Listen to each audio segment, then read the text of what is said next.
What did the popular kid at your school do to go from cool to an absolute outcast?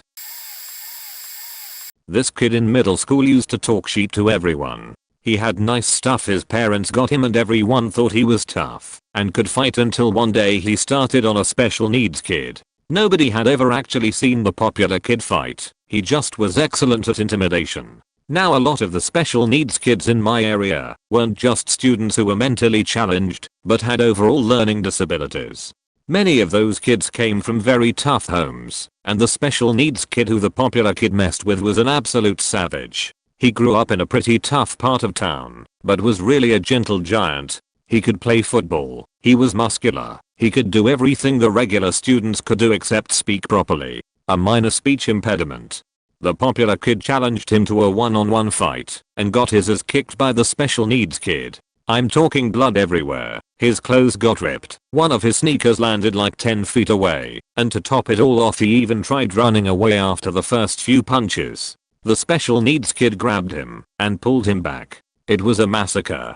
The popular kid not only lost all of his influence, but didn't even have the guts to come back to school for like a week. If I ever saw instant karma it would have had to have been on this day, because he was quiet as a mouse the rest of the years through high school.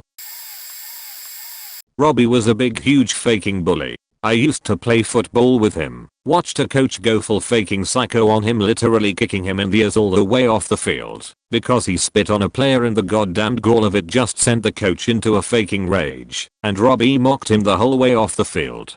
But when that kid hit you, it was like a faking freight train. He was always very dumb and angry and faking rabid. He teased everyone for everything, yet somehow remained pretty popular in the upper echelon because he hit like a beast and won football games. Then one day, it was so faking weird. He came to school in a sweater with a Nunaround button down underneath. He usually came to school in torn shirts and basketball shorts and was generally a disheveled mess. He had an older brother Ronnie who never looked like any of that, so we knew he wasn't poor, he was just being Robbie. So this was a big deal, and it was bizarre, and when people asked him what was up with it, he would just say I'm gay now. It was so faking strange. He did not lose any intensity, but he kept saying, like I'm gay now. I like boys okay, and I want a boyfriend. You wanna go out? I saw him get genuinely upset with people laughing at him. He'd just scream it's not a joke. I'm fucking gay you assholes. Nobody knew what to do with it. We were a country school. We had a gay kid. A kid Robbie had bullied. Now Robbie was trying to hang out with him. Nobody wanted to touch that faking weirdness with a 10-foot pole. We figured best case scenario the dude had lost a bet. But then he did it the next day. And the next. For months he kept dressing a Robbie version of Preppy and proclaiming his gayness. Pretty sure he got an earring at some point. If I remember correctly he later recanted all of this and screamed down anyone that brought it up.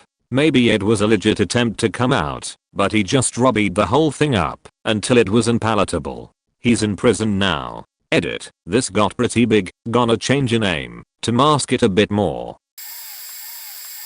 Not an outcast, but we found out sadly the double life she had. She is a friend of mine, school sweetheart, boys fawning over her, and a heartbreaker, since she seemed to always turn boys down. She had that good girl next door persona, the type boys would love to introduce to their fam. She had money spending issues, borrowed money and never paid them back, became a habitual liar.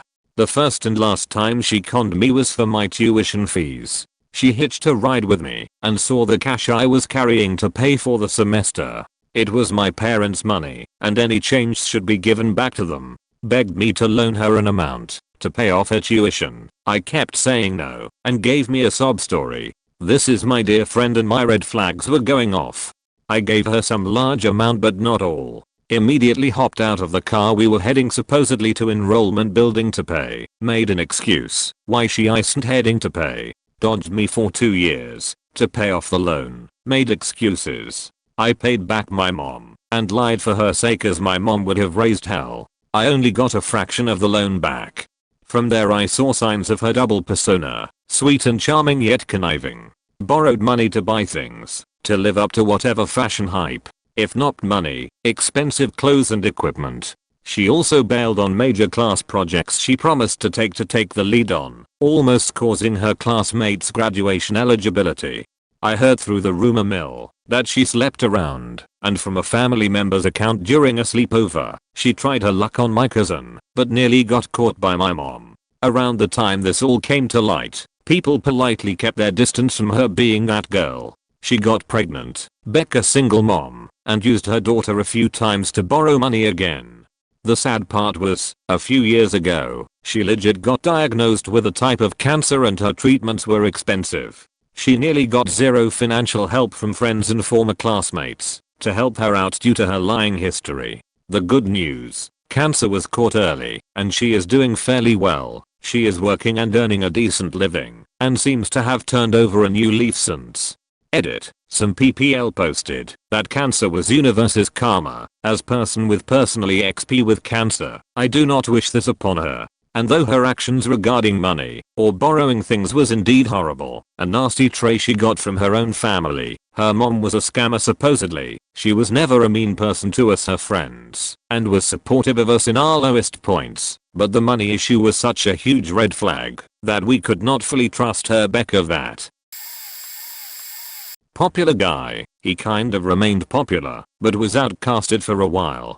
He bullied some kid and the kid disappeared. Everyone thought the kid committed suicide, but he just came back one day and said his family went on vacation. Popular kid remained popular. Popular girl, I wouldn't call her popular, but she had a huge clique of friends and well, they would bully people they didn't like or wanted to remove as in change schools. My first real crush was forced to change schools because of their bullying. She would do things like find out information about you, send you fake love letters, or find out where you live, and whenever they would drive by throw stuff at you. Once I got hit on the side of the head with a roll of pennies. Everyone laughs about that one. Lol, I wish someone would throw money at me. The concussion didn't seem worth it. Anyway, back to the girl. She convinced this freshman that they would fill a fun jackass style video for this new website called YouTube or something.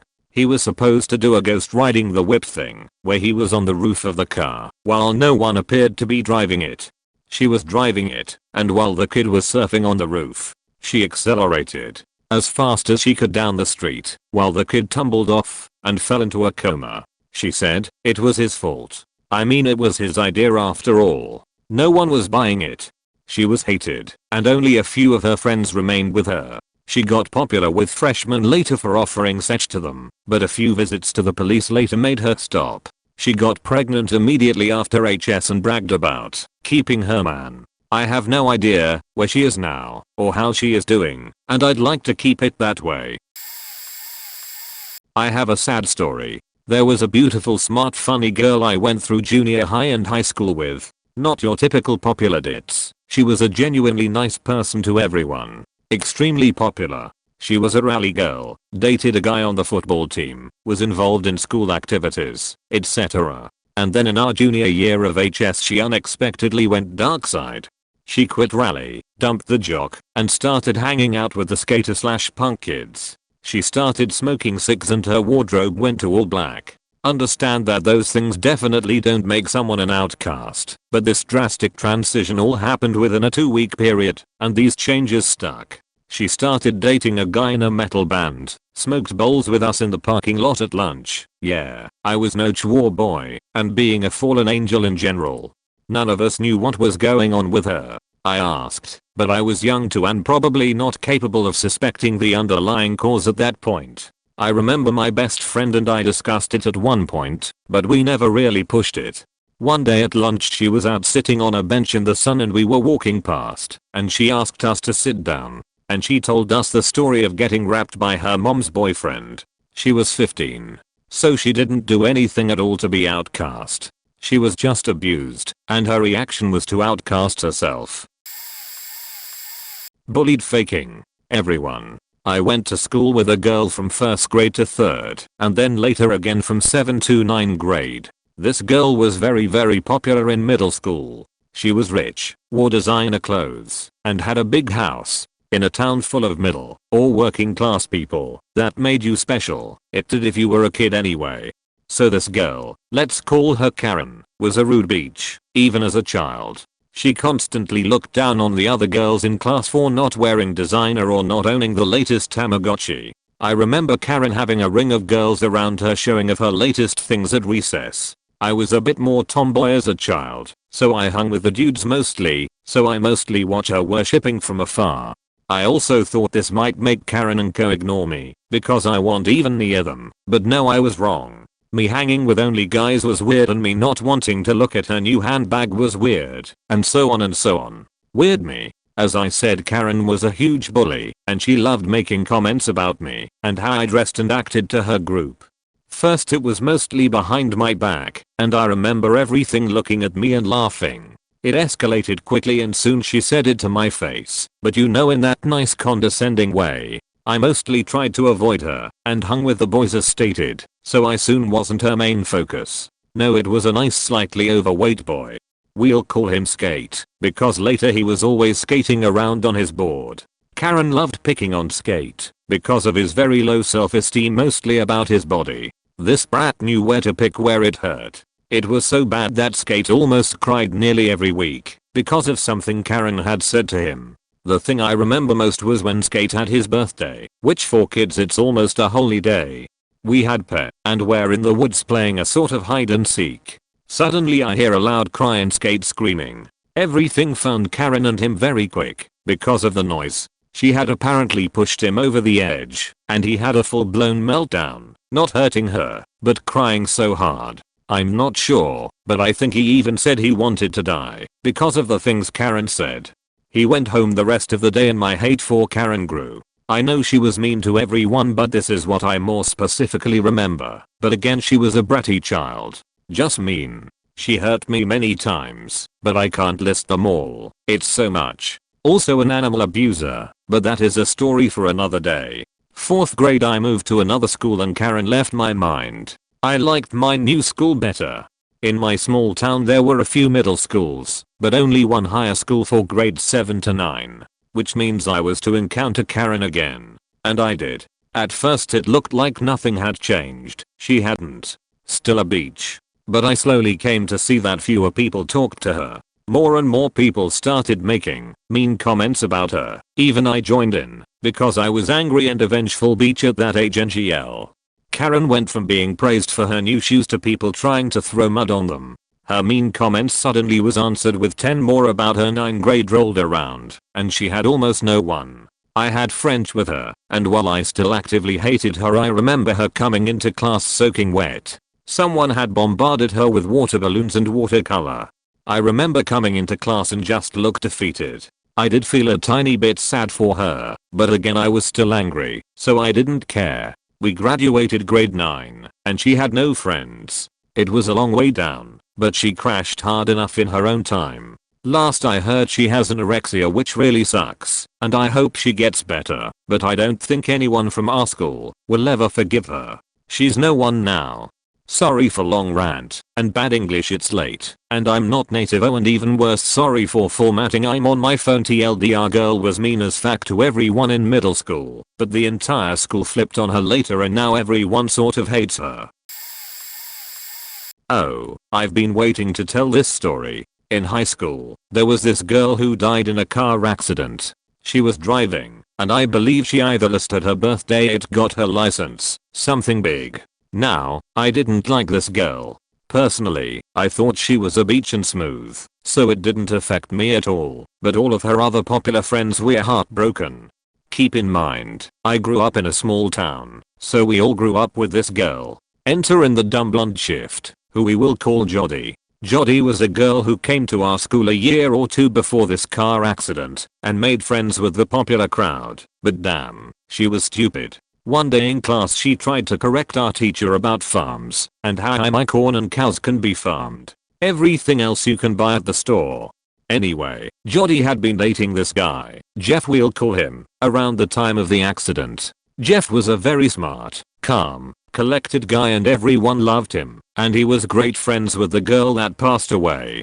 Jodie, who didn't get along with the dead girl, started bad-mouthing her and posting stuff on Facebook about how the dead girl deserved to die.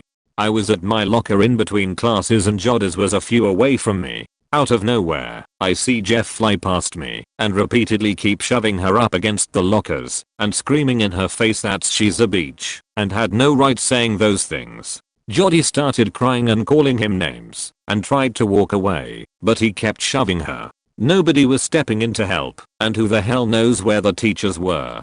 I slid my bag in the floor and stepped in between them, my front to him, and she behind me in the lockers. I asked him to stop and go left, but he just kept repeating that I need to move. This kinda took me back, because I had a small rep about not putting up with this. In middle school, I shoved/lifted a girl up against some lockers for saying shit about my friend who had cancer and outsmarted a physically abusive bully. Didn't even have to put my hands on her, but that's a story for another time.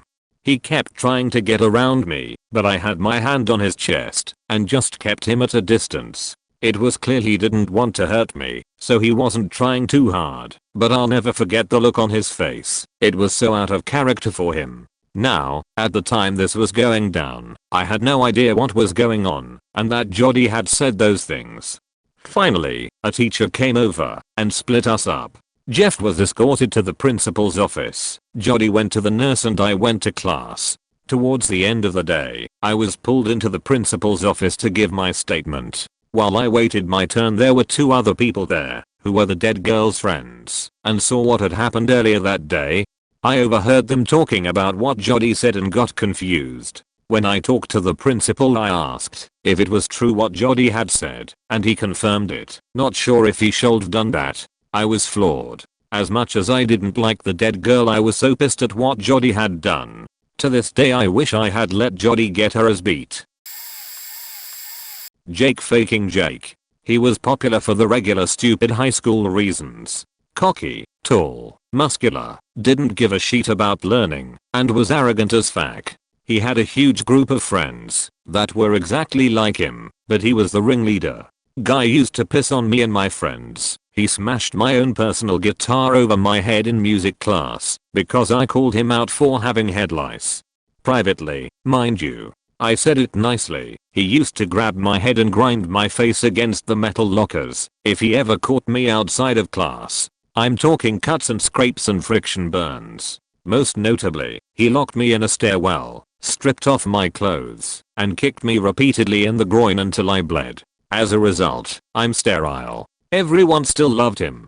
He found mild success after high school, became a pretty reliable tradie, and settled into what appeared to be a normal life. Well, it turns out he was a major drug dealer, employed by the super shady club in our town, and allowed to sell drugs at the venue. He ended up racking up a debt to some even worse people, well over 60,000 Australian dollars, and he ended up disappearing for a few weeks.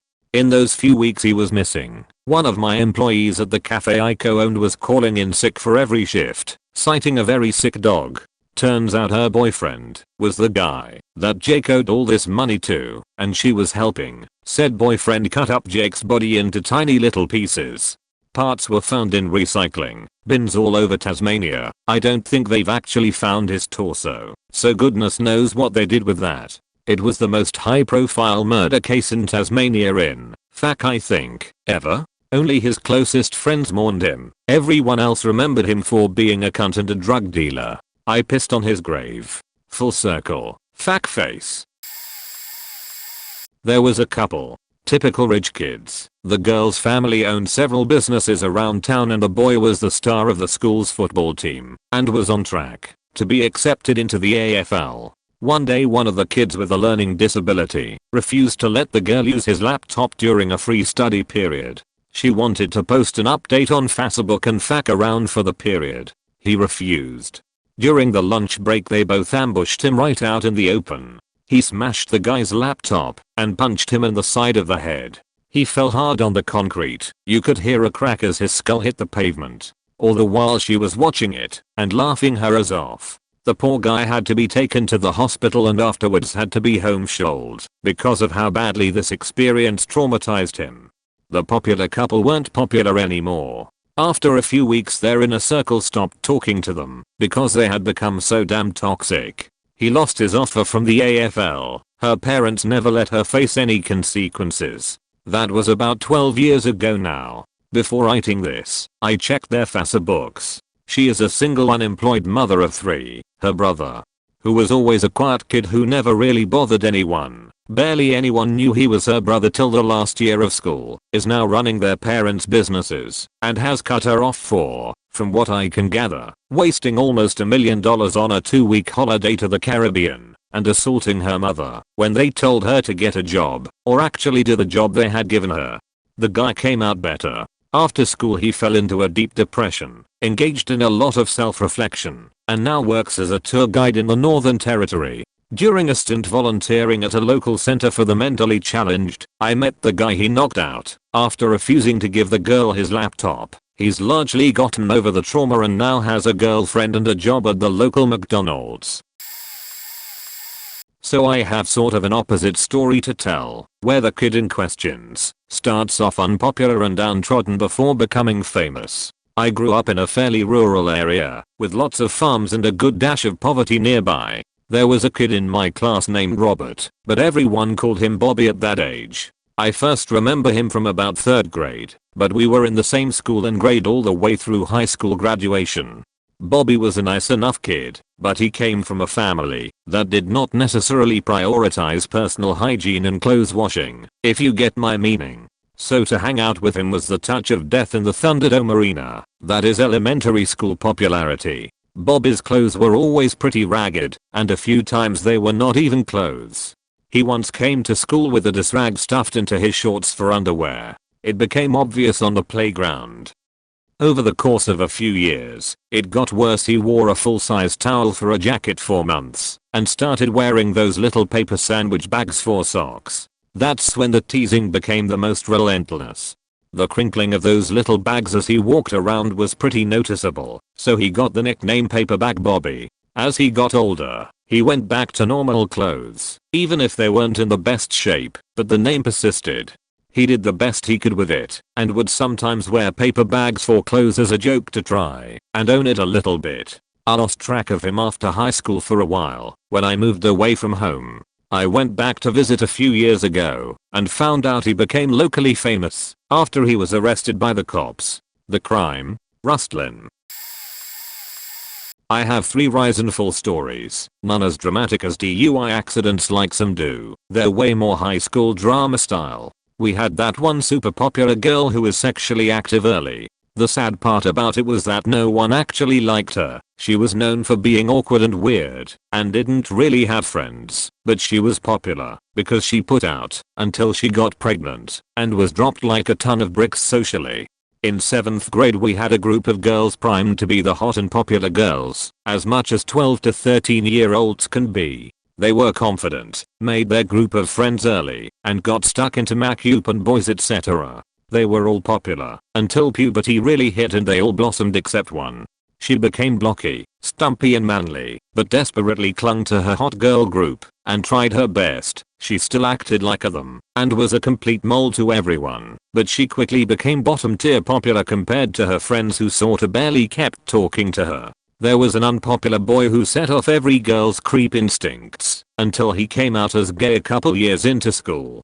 He became funny and stereotypically flamboyant and enjoyed doing girly things. He quickly became popular among the girls as their gay best friend, until one girl was sitting on his lap during lunch and he got a raging boner from it. It quickly unraveled that he'd faked being gay to get close to girls as he didn't fit in with the guys either, and he had a major crush on the girl he'd poked on his lap.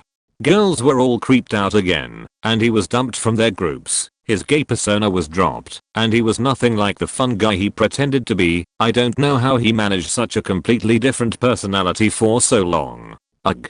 School us a weird shallow time.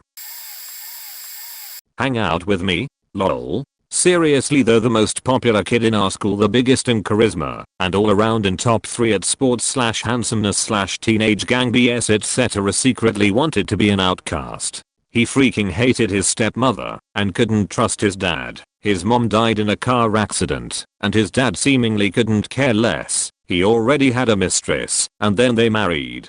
And his mom showed some kind of preferential treatment towards her own son, but as far as I can tell his issue was that he felt he couldn't trust / fully like his dad after what he did.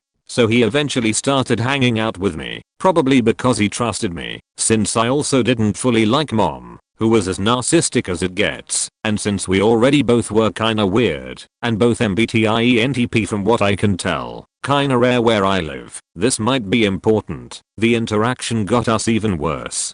He didn't exactly stop being cool, he just thought it was completely made up and wanted to somehow use it to prove something, to go at the top of the pyramid and then be like, look at me, I don't give a fuck, I'm going back to the bottom. Another thing that's kind of interesting about this is, when I was in college, we asked some total anime nerd who had seen about 5,000 of them what anime character we're the most like, and for me, he said Asuka from NGE. When I watched NGE, as I watching it, I was like, that's kind of like me, except only the exaggerated parts of how I was influenced by that kid I'm talking about. And then as I watched the show I realized she had pretty much the same backstory as him, lol with the fact. How about that? This was around freshman year. This kid was probably popular freshman at our school. He was popular at other high schools too because of the combination of middle schoolers going to separate high schools. This kid was insanely smart. He had a 4.0 cumulative GPA and took Algebra 2 freshman year, which is very rare where I live. Usually kids take Algebra 2 sophomore, junior or even senior year. The funny part is he's insanely smart, however decides to smoke marijuana all day. Not relevant but adding to how he's pretty damn smart, even when he's stoned to the bone. Well, everyone liked this kid, until everyone found out he was an actual pervert. I wouldn't say he's a rapist, but he has numerous accounts of sexual assault in his time, including but not limited to, groping tens of girls, unwanted attempts of fingering, and sexual remarks all day long. He was a pretty nice kid besides that, but immediately when there's a girl around he turns into a different person. Like we would have a saying, Joe's cool when there isn't a girl around. Basically sophomore year nobody talked to him anymore, after everyone found out how shitty he is. I personally didn't have a problem with him, but after hearing all the stories you have to kinda separate yourself in a non-rude attempt. I have no good high school stories for this thread. Middle school for me was like a tank full of minnows who all think they're sharks. Most the stories in this thread, the person who fell from grace so to speak, deserved it. It's been all rapists, kids who killed someone in a DUI, etc. Not my stories. The first one I can think of was how the most popular girl. We really were that school with like, a school royalty line of succession Mayo. It was bad. Who was best friends with the second most popular girl, dated girl #2's boyfriend. Shocker. He was the most popular boy and a jock. It was like loving an after school special SMH, behind her back for most of 7th grade. The whole faking school knew. I mean these two had the stealth of Godzilla, making out in front of her locker all the time in the middle of a brightly lit, busy hallway.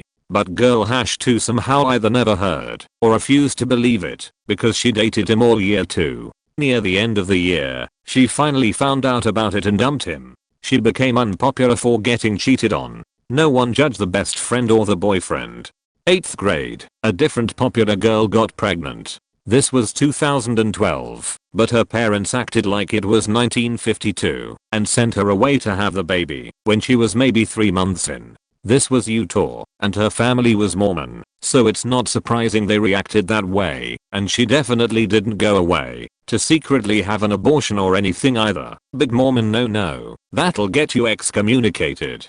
A few of her best friends luckily stuck by her, skipping class to help her with morning sickness, helping her hide out in the bathroom when the bullying got too harsh, and she'd be crying, defending her from the cruel brats, that kind of thing. But she basically became the ultimate outcast. There were rumors that she had 3 different possible baby daddies too, but looking back, I think were just rumors. I never saw her again, but a couple months ago, I looked her up on Facebook out of curiosity. There's almost no sign of the pregnancy on the Facebook, except one photo of a newborn with the caption, posted the summer after 8th grade. She got pregnant near the start of the year, so she would have had the kid over the summer, well before the start of high school. I didn't know, but according to Facebook, she went to my high school for the first couple months of grade 9 before transferring. She seems to have gone away, given birth, given the baby up for adoption, and returned home to pretend nothing ever happened. Many people might argue it was her fault for being dumb and getting knocked up at 14, but I genuinely just feel badly for her, especially since it was clear her family didn't treat her too well for it either. I just hope she and her baby are both doing well now. We all made dumb decisions at 14, and she didn't deserve the abuse she got for it. My sweet little brother was small for his age in high school. This popular jock used to pick random kids to bully. One time, he decided to fuck with my brother. My brother was small, but he had a Tasmanian devil temper. He kicked the shit out of Jock. Unfortunately for my brother, no one witnessed the epic as whoopin'. The next day, Jock had 3 of his friends hold my little brother down, while Jock punched him out. I was livid.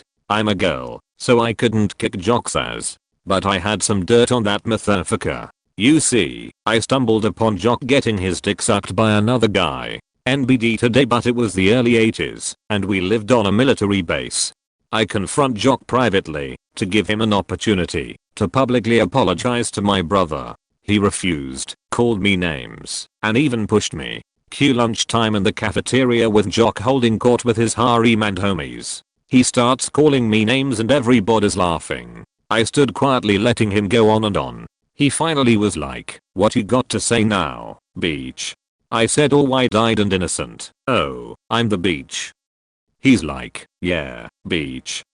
I said, "That interesting because I assumed you were the beach when I saw you in the baseball league out with Mickey." The cartoon look of surprise on his face is what doomed him. If he'd just bluffed it out, it would have gone fine for him. There was total silence. Everybody was staring at him. He started sputtering his denials, but it was too late. His entire senior year was ruined. He barely graduated. He quit basketball. All his friends abandoned him. One of my brother's friends revealed that my brother had in fact kicked Jock's ass. Bonus, Mickey got really popular after that. Got to have sleepovers with us girls, so we could practice our kissing techniques on him. He sucked dick and people found out. This was 20 plus years ago, and people in my school were horrendously homophobic. Even the faintest whiff of a rumor that you might be gay and your social life was over. I'm gay, and was deeply in the closet at the time, so you can imagine how much fun that was for me. But, anyway, star jock of the school was apparently in the closet along with me. One of his jock friends had a gay older brother who most people in the community had shunned. But, the jocks put up with him, because gay brother would buy all the booze the jocks could ask for. Apparently, at one party, gay brother had bought enough booze to get all the jocks completely toasted. One of the drunk jocks walked into a bathroom to piss during the party and found star jock on his knees, pants at his ankles, sucking gay brother's cork like he was dying of thirst, and the last drop of water on the planet was in gay brother's ballsack. Needless to say, everyone in the school knew the story by lunchtime on Monday. Star jock lost all of his friends, was forced, through social pressure, to quit the various athletic teams he was on, and became a total outcast to everyone. A bit late, but here we are. A lad from my primary school I was good friends with was super cool and everyone knew it. He had the hair, the slight attitude which wasn't rude enough to make him seem like a dick, the charisma and just a good vibe about him. Although, he had a really tough home life, parents didn't care about him whatsoever. They were late to his own birthday party because they were too busy clubbing, and they usually showed little affection towards him. Since the age of 7, he always had to find his own way home because they were too lazy to come get him. Anyways, as he matured he got into lots of bad business, drugs, alcohol, vandalism, and theft. People started to grow a stronger dislike towards him over time, thanks to the lack of attention he got in his youth. Later on most people started to disassociate themselves from him, me included. He started to stalk people for not talking to him, harass them, sleep outside their house, etc. Time went on. I moved school and didn't hear from him for a while. He went from adored to abhorred. 5 years later, at the age of 15, he was murdered in a stabbing. He attempted stealing from a drug dealer and was killed as a result. When I heard it didn't come to me as a shock and I wasn't depressed. I was pissed off. I knew this was primarily his parents' fault, and he wasn't entirely to blame, even if his actions weren't the smartest. This was 2 years ago and still think about him from time to time, wondering what he could become, provided he had a decent upbringing. If you're to take away anything from this, it's that family is so important. Please look after each other. These things are preventable. Take care. Sheet. I was too late to the party by 3 days, but here goes. Apologies in advance for being a terrible storyteller.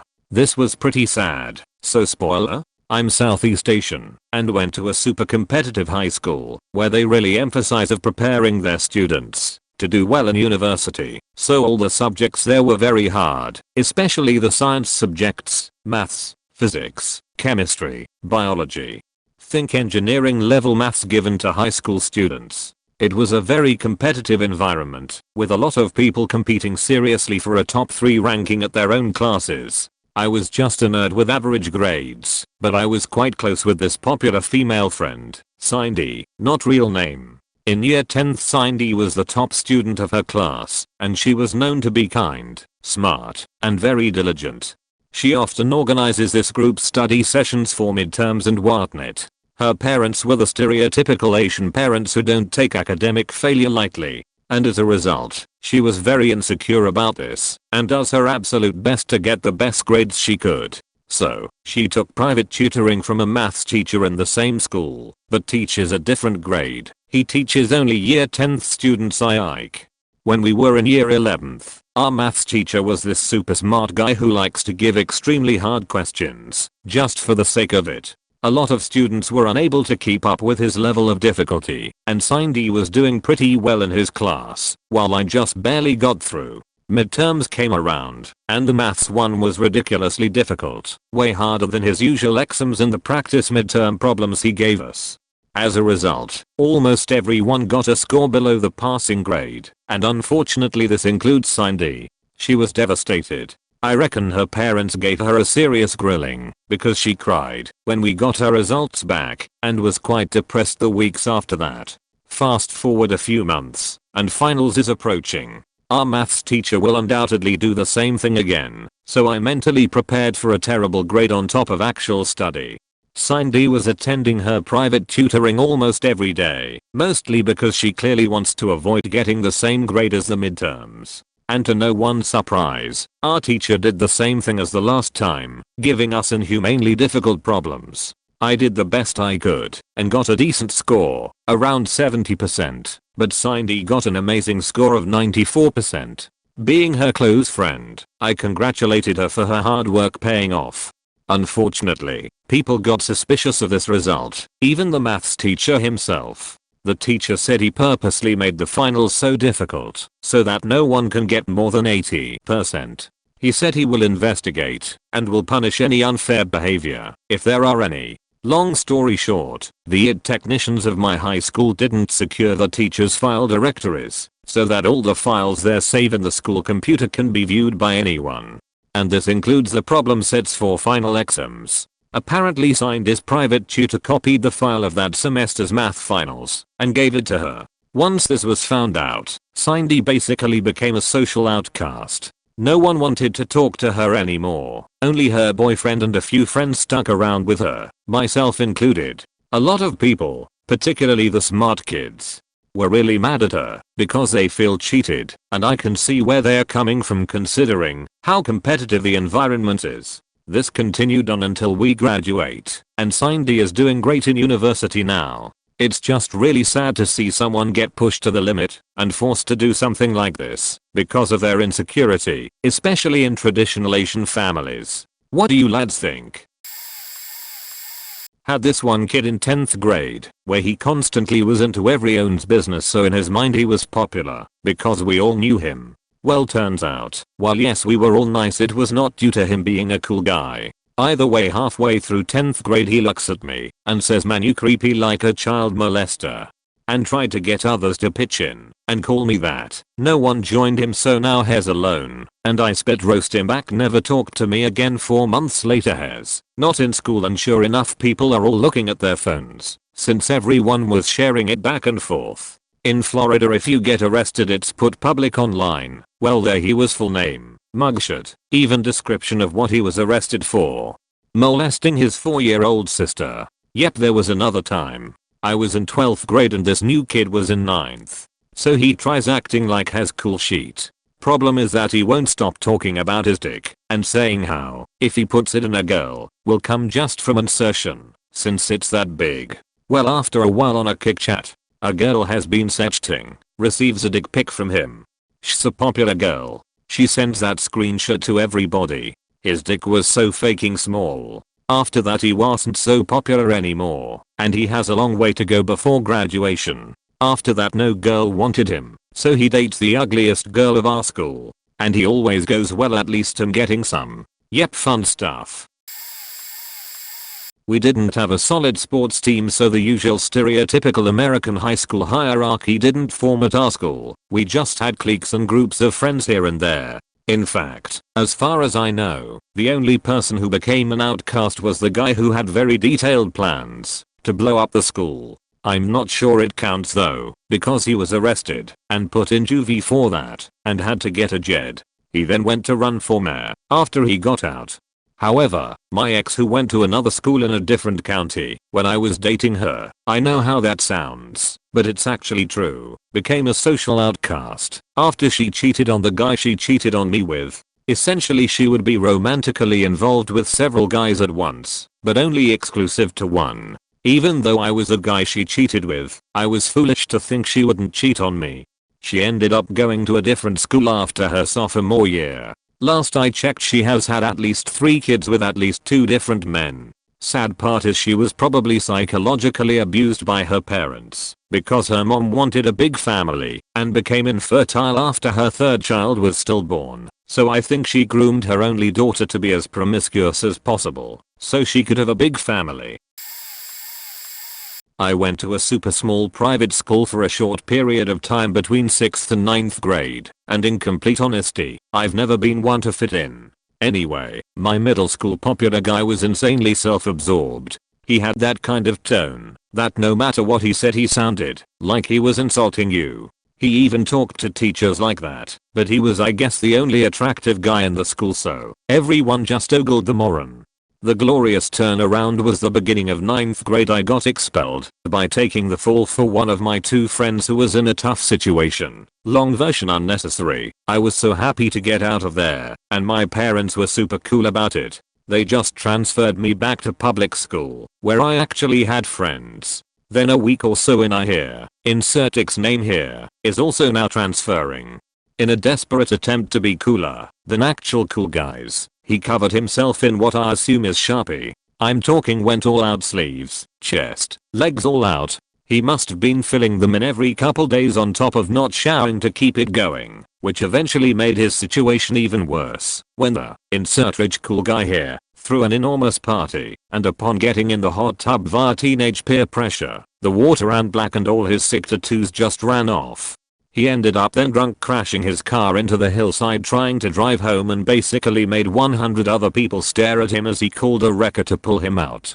I think the only good thing to come out of his situation was, after he actually became a pretty humble dude. Guess his embarrassment served him well. I was the popular kid until about grade 10. Hung out with people who I thought were my friends. We were teenagers and totally obsessed with idiotic things. When I was 16, I took a chance on this guy who as an adult I would call deeply troubled, but at the time, was definitely badass. He had a mohawk, and failed a grade, because he went to juvie. When we were together it was high school big news. Lots of talk, and even our parents were like, what the fuck, this is a weird match, but okay, cool. I brought him everywhere with me, if he wanted to come along, and never once thought he was beneath me or anything like that. He was really artistic, and while the pops though he was weird, I thought he was deep and interesting. Unfortunately I decided to end things, because I was really busy with dance etc, but he took it terribly, and tried to commit suicide. We had to get the police involved, and it was very upsetting / traumatizing for all parties. It was also about 15 years ago when the conversations around depression and mental health were very different, or didn't really happen at all. I remember my mom being particularly rattled by the whole thing, and not knowing what to say or do. There was also this element of it where he threatened me that, if I didn't stay with him, He would kill himself, which as a 16-year-old was terrifying. When his suicide attempt happened, I didn't tell anyone about it. Even though I was a young sheethead, I had a shred of decency and gave him his privacy to deal with the tough thing he was going through. It was really hard on me and confusing as to why this person I loved, or thought I loved at 16, would try to hurt themselves. I felt for him a lot and really think I was compassionate and empathetic. Like, the one time in my teenage life. Except, when I came to school the next Monday, he had gone around telling everyone I was a horrible person and broke his heart. He left out the part where he threatened to kill himself if I didn't stay with him. Surprisingly enough, all my friends took his side and didn't even ask me what happened. I received near-death threats from people I barely knew, and my friends refused to talk to me.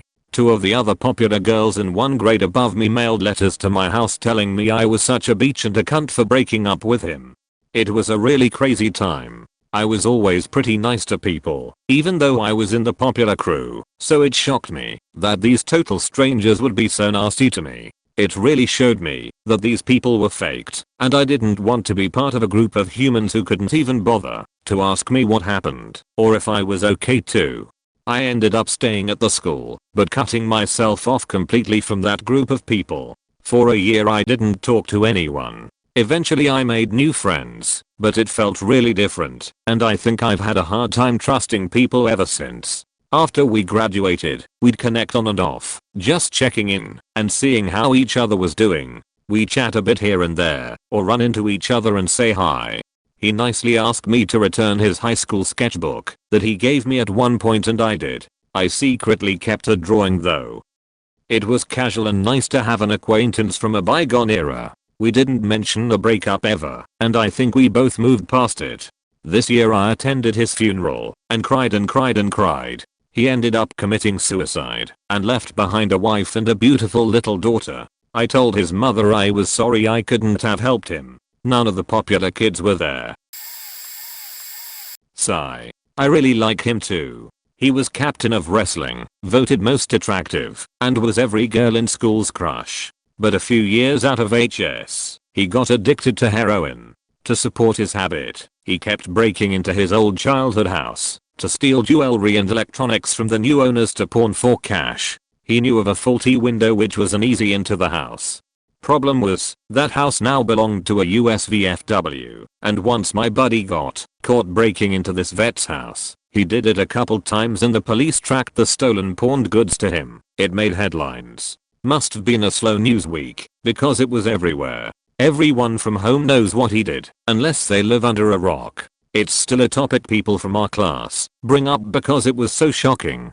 He and I recently reconnected, and he says he's 5 years sober now and doing better, but will never step foot in our hometown again because he's scared, ashamed and embarrassed.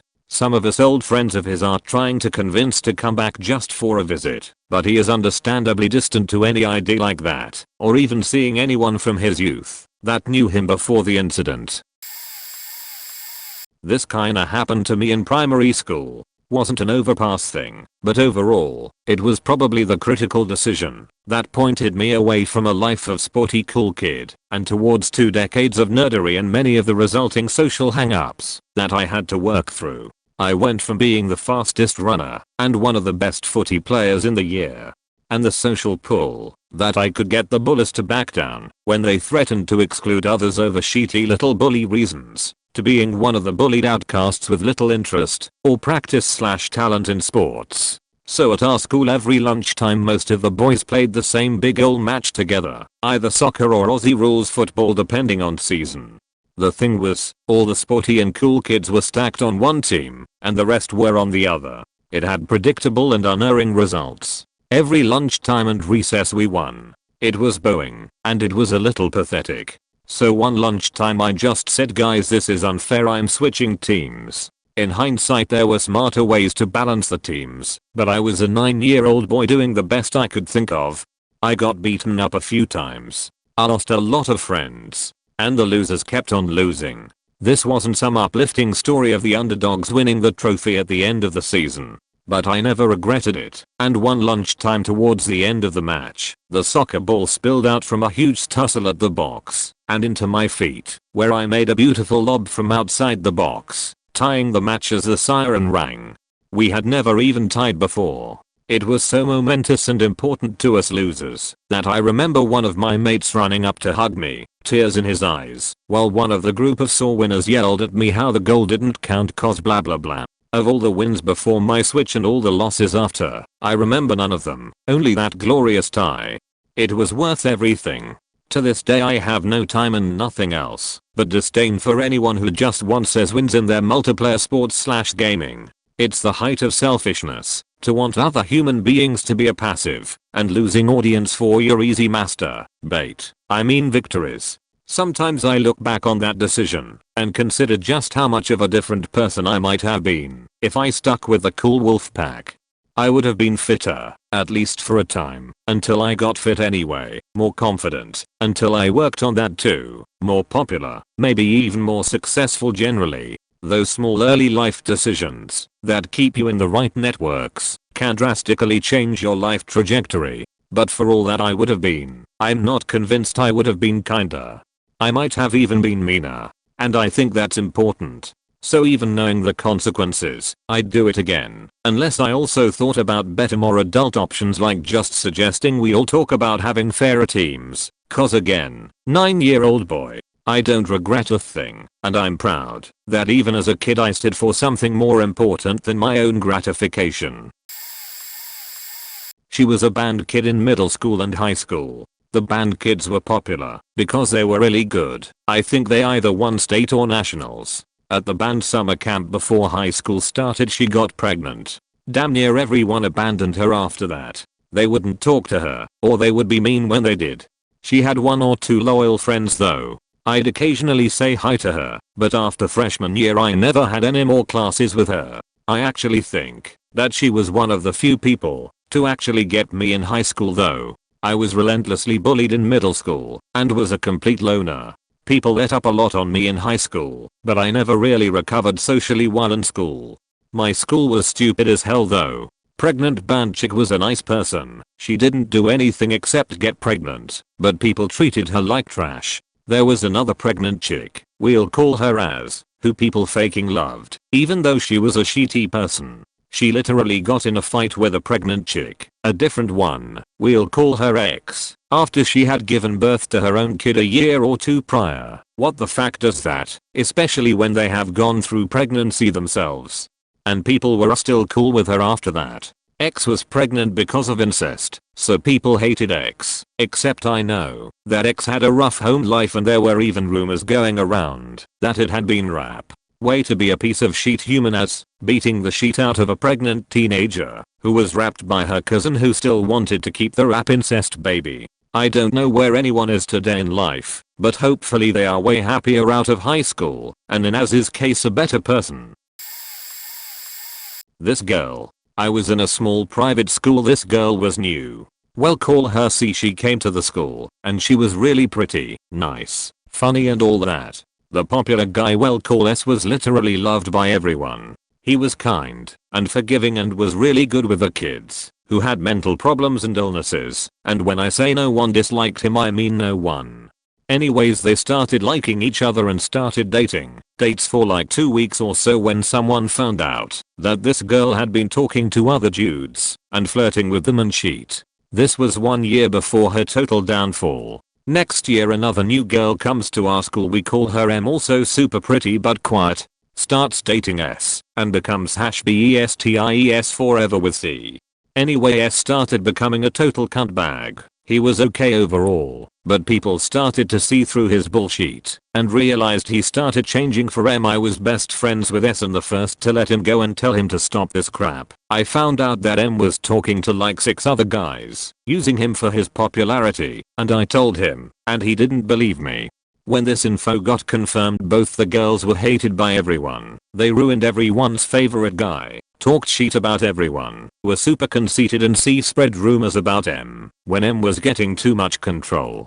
M went to high school because she was older C still goes to my school and hangs out with another girl who once drew Nazi symbols in Sharpie on the trees. S is now everyone's favorite guy again, and we are back to being friends. And I deck if this is important, but I'm a girl, so they really hated me for being honest with him. So yeah, big story here. Went to school with a girl, we'll call her B. She was a cheerleader, super preppy, family had money. She was also dressed super nice and all that. She was never too much of a bad kid, but I think she really wanted to be. Well, she eventually got in touch with her other side in about 8th grade. She tried smoking weed, kissed a few boys, whatever. At one point, I remember her having this obsessive crush on this guy. She even had a playlist on her phone of what songs they would listen to the first time they had sex. Yes, she was planning this. But the guy never really showed serious interest, and I think he was just creeped out by it all. So freshman year B is acting a little more wild. Hooking up with boys and going to parties. I even heard a story of her and a boy hooking up in the hallway during class. Don't know if that one was for sure true. On one specific weekend though, things got too out of hand. She ended up getting belligerent drunk with her friends and a few boys in our grade. Well, her and one of the boys start hooking up in front of everyone. I mean, he literally ate her out while everyone in the group watched/didn't know what to do. There were even photos of him doing it. Then, he threw up inside of her. Yeah. Well, by Monday every person in the school had a photo of the two hooking up and had heard the story. Poor girl never came back to school and immediately was sent to an all-girls boarding school. She lied about being an Aussie, was a Coraboo, and lied so much. Let me list her lies. I'm an Aussie. I used to figure skate, though I confronted her about the figure skating thing, as I'm in training right now for figure skating. When I asked her about her retirement, she said, oh, I kinda just stopped. And also I asked if she could help me with my jumps, Axel specifically, and she said, what's that? My mom remarried to a billionaire SMH. But you still can't buy that $1 lunch in the canteen. My parents are planning to make me have amnesia. As far as I know, amnesia is not something gained through surgery. But she said I'll do surgery now and went offline. When I confronted her, wait, don't you have to get brain damage for that? She said, wait, I don't know, unless the parents are sick as holes. No one does not do intentional brain damage to their own child. P.S. She came to school remembering everyone's names. Amnesia my ass. She also faked about being in a relationship with a boy, which his name was supposed to be Mason. She showed pics, but I knew it was not her. Her hair was dyed. And keep in mind, we are all around 11 to 15 in high school freshman year. But then she has a really big lice infestation on her head, and lice do not appear on already chemically treated hair. The dude in the pictures was obviously not her boyfriend, as he always didn't have a face. Heck, she made a fake messenger account to add to the group chat of our class. I know it was her, because if her boyfriend was an Aussie, he would have better grammar than her. But her grammar is broken English plus Visaya, our first languages. I didn't confront her publicly, but only though private converse. I'm so afraid to exposing her. So many people believe her but some do know she's more plastic than my grocery bags. I just keep it to myself, but over time, she lost her popularity because someone had been exposing her one by one, and it's not someone I know. Probably her bigger sister or whatnot.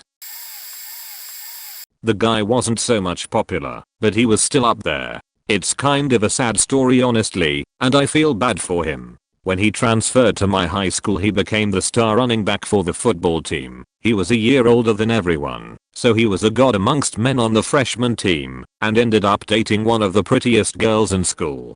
Sophomore year came, and it was clear he declined a bit athletically. After all, everyone caught up to him, and he was playing against guys older than him. Other players used more than just their athleticism and size to be good. He wasn't able to hold on to the ball while running, and would constantly get stripped, so he started to receive less and less playing time and opportunities.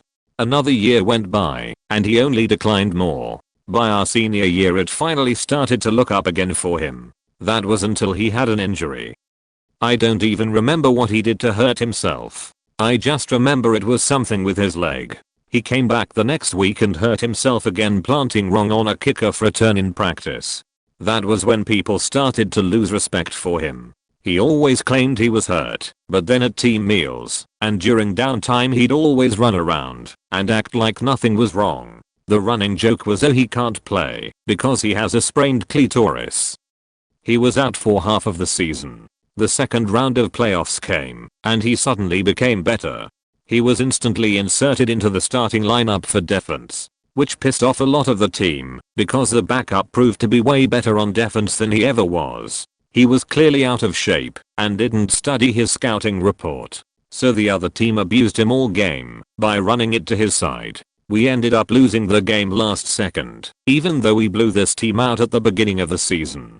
That was a last guaranteed year to be good for a while, and because of all of this, we all blamed him for the loss and how the school wouldn't even dream of a state title for decades. It also didn't help that he got more and more annoying. He constantly smelled and didn't care about anything, so no one wanted to be around him. His girlfriend eventually broke up with him.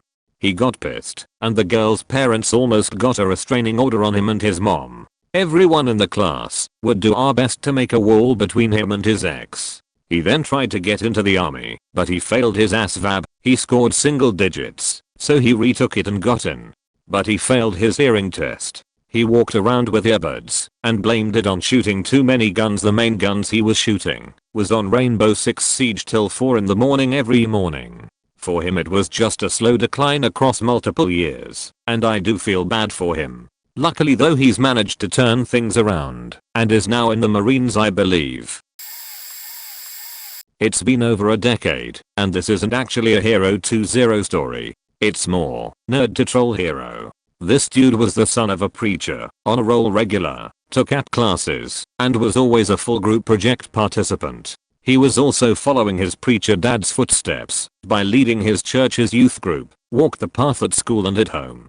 That gained him respect from those that respected that sort of thing, but he was pretty invisible to the rest of the cliques. Early senior year, we find old Clem has been accused of molesting young girls he was in charge of at Vacation Biblia School. He'd do hit and run touches during situations he thought were passable.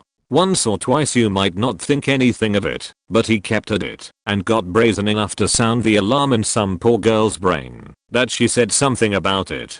And then the dots connected in other girls' brains, and then the tapestry was quilted together, piece by piece. He was expelled, his dad stepped down at church, and the usual extent of these things proceeded as much as they would for a minor molesting other minors. Then it got weird. Underclassmen were staging small, seemingly impromptu protests, tearing off their hoodies to reveal plain undershirts with "Free Clem" written in Sharpie. As far as I knew, these kids might have known his brother, but were never seen as close to Clem. They were the type of nuclear-hooded goobers that would do anything controversial for the sake of controversy. He's not even in juvie, you dumbasses. None of us wanted to hear his side of the story. We were all shocked.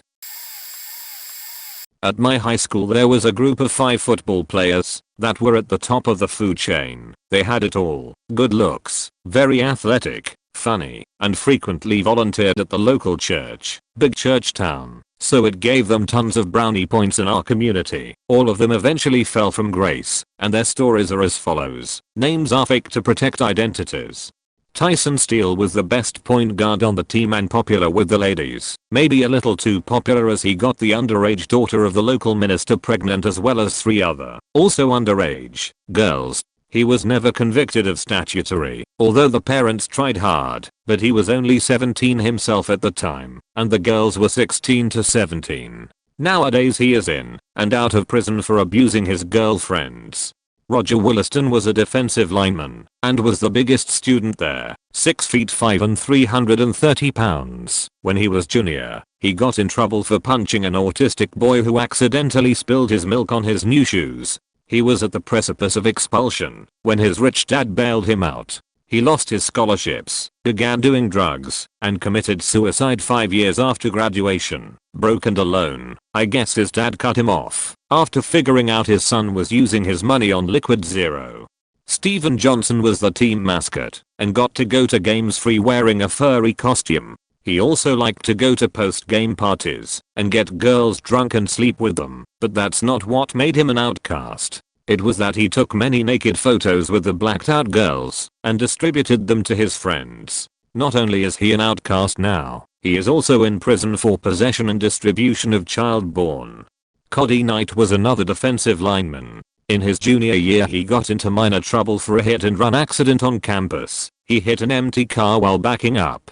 After this incident he kinda changed, and no one really knows what is wrong with him, but he started acting really bad in class, especially towards office staff.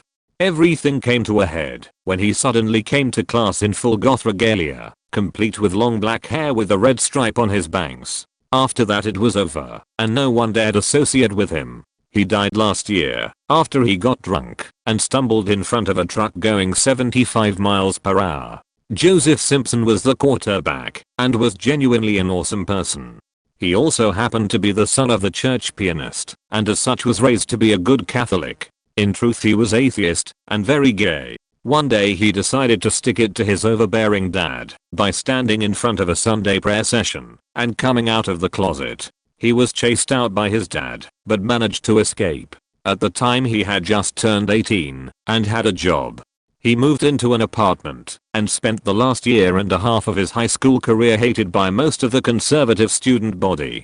He however has a silver lining. He is 3 semesters away from graduating with a master's in business and already has a job lined up. He is happily married to his secret high school boyfriend and plan on adopting a child soon. There was a disabled guy named Tristan in my high school that everyone loved. He had very little function in his arms and no function below his chest. He could feel everything, just could not use his limbs. He also had brittle bones disease. He was strapped into one of those electric wheelchairs you control with your mouth. Everyone loved this guy cause he had such a hard life, but was the most positive person you would ever meet, and he never let life's bullshit get him down, and he would talk to anyone about anything, and listen to them intently, and offer his opinion or his perspective, and everyone loved him, because he was just a genuinely nice, kind-hearted and charming guy. Partway through grade 10 a kid named Spencer, yes, spelled that way, moved to our small town in Canada from a city in the States. He was an instant popular kid the moment he got there. Tall, good looking and funny. He hung out with the cool kid group right away and was fitting in great. He started bullying kids, which didn't go over great, but everyone ignored it, assuming if no one paid it any mind he would get the message. We didn't do that here, and it wasn't funny, but it only got worse.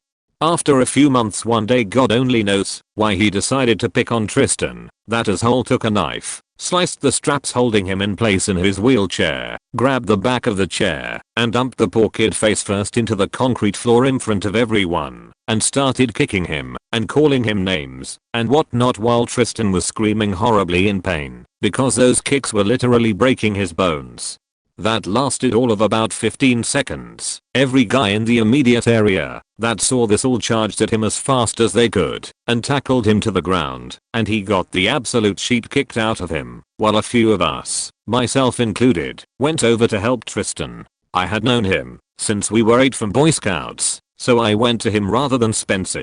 All the kids wanted to flip Tristan onto his back, but knowing him the longest, and in Scouts we had been taught what to do if he fell, so I stopped them from moving him, because his neck very well could have been broken due to his illness. So we sat there and tried to comfort him as he screamed out crying. We called an ambulance, and I told them about the brittle bones disease, and they took him to the hospital, and we were told we did exactly the right thing by not moving him. Luckily his neck or spine wasn't broken, but he did suffer a total of 11 breaks because of that asshole. Spencer was never seen again. He went to juvie for attacking him, and that was the last I heard of him. TLDR, new kid became popular in high school and ended up getting the shit kicked out of him and sent to juvie for beating up a disabled wheelchair-bound kid with brittle bones disease. I was a party guy. I always knew where the parties were and how to get beer. I also knew how to score drugs. From Thursday night to Monday morning my phone would blow up over with "What are you doing? Where are you?" at ECT. I got arrested a couple times, which only made me cooler. I dropped out of high school in 10th grade. Not because I wasn't passing. When I did my homework I would pass easily, and I always did well on test. I just was bored, so I flipped burgers. I got my JED at 17. I was still popular, just not in school anymore. Time came to grow up. My dad had enough of me being a bum basically, and kicked me out. I lived with my girlfriend at the time for like 2 months, then moved away.